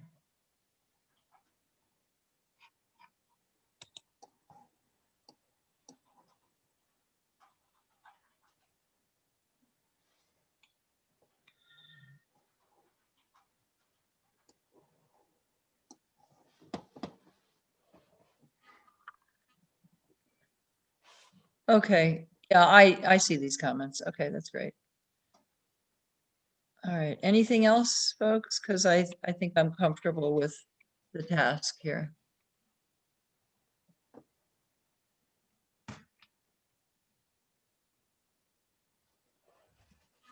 Any other comments going once?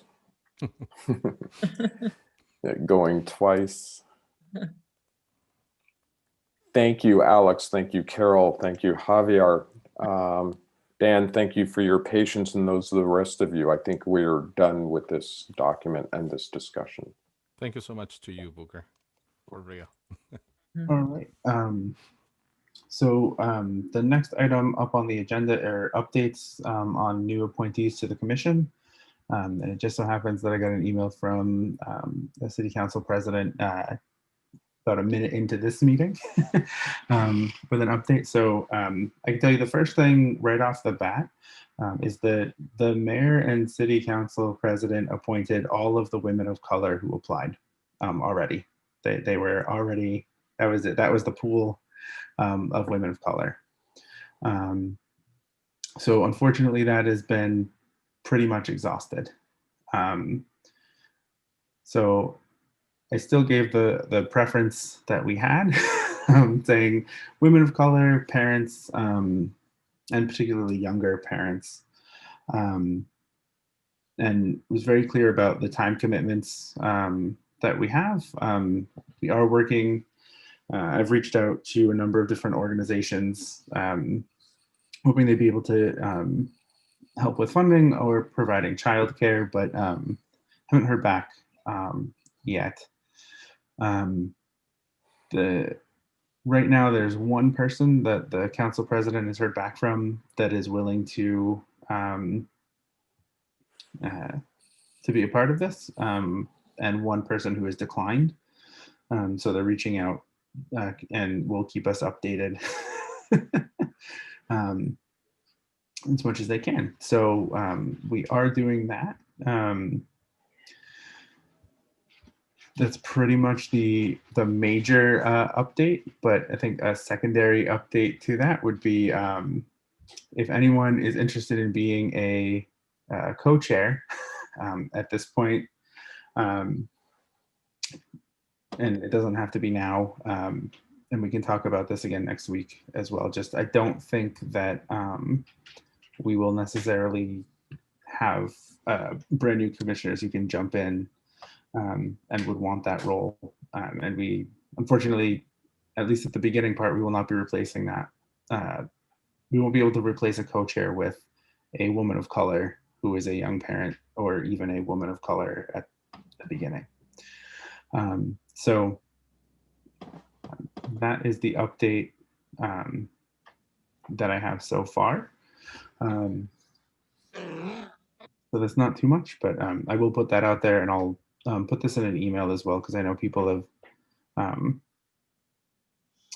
had to drop off because we passed our 9 p.m.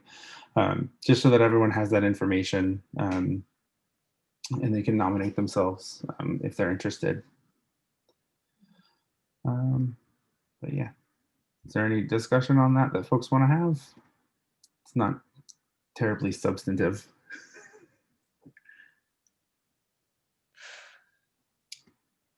All right.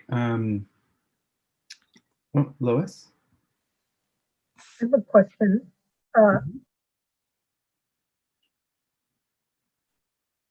When this gets submitted to the, does it get submitted to the council and the mayor? Is that it? For the so for the preliminary report, yes, it'll go to the council and the mayor, and I need to present that at the city council meeting. Okay, that's what I was going to ask. So you you submit it, you submit it, and then you present it. And so at which council meeting do you present it? When? Thursday. Oh, this Thursday? Yep. Oh, okay. All That's right. why Well, we'll there's- be sure to tune in then.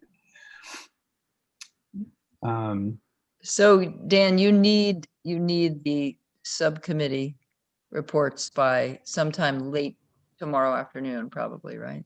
That would be ideal. I mean, thankfully, I've read most of what's written, since there won't be like a super substantively different document. I'm sort of comfortable, but ideally longer so that I can, or sooner so that I can get that into a format and get it to the council so they can read it as well. Mm-hmm. Elizabeth?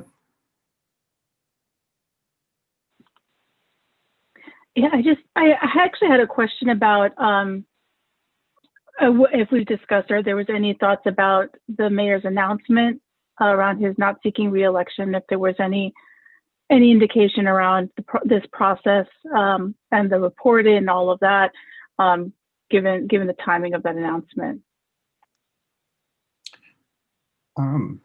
I mean, because he just made the announcement today, I haven't really processed a lot, but one of the things to note is that our final report is due in March, which is well before the next election would be held. And I think one approach to this is that, this is the mayor's legacy. So what he leaves as a mayor, what he does this year, and especially part of this budget, is going to be a part of that legacy moving forward. But one of the things that I've also noted that I think we're all on the same page that the major changes that we want to see happen are not going to happen within the next 2 months, or within the next 3 months after the mayor is elected.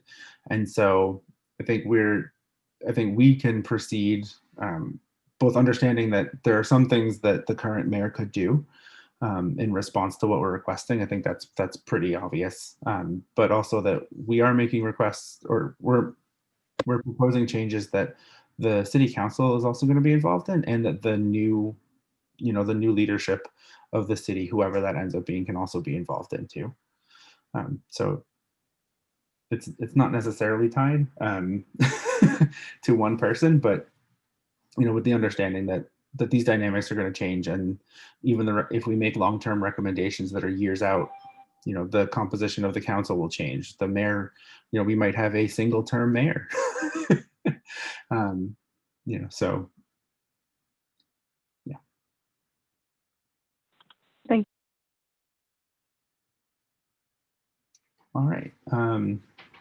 Is there any new business that we need to address?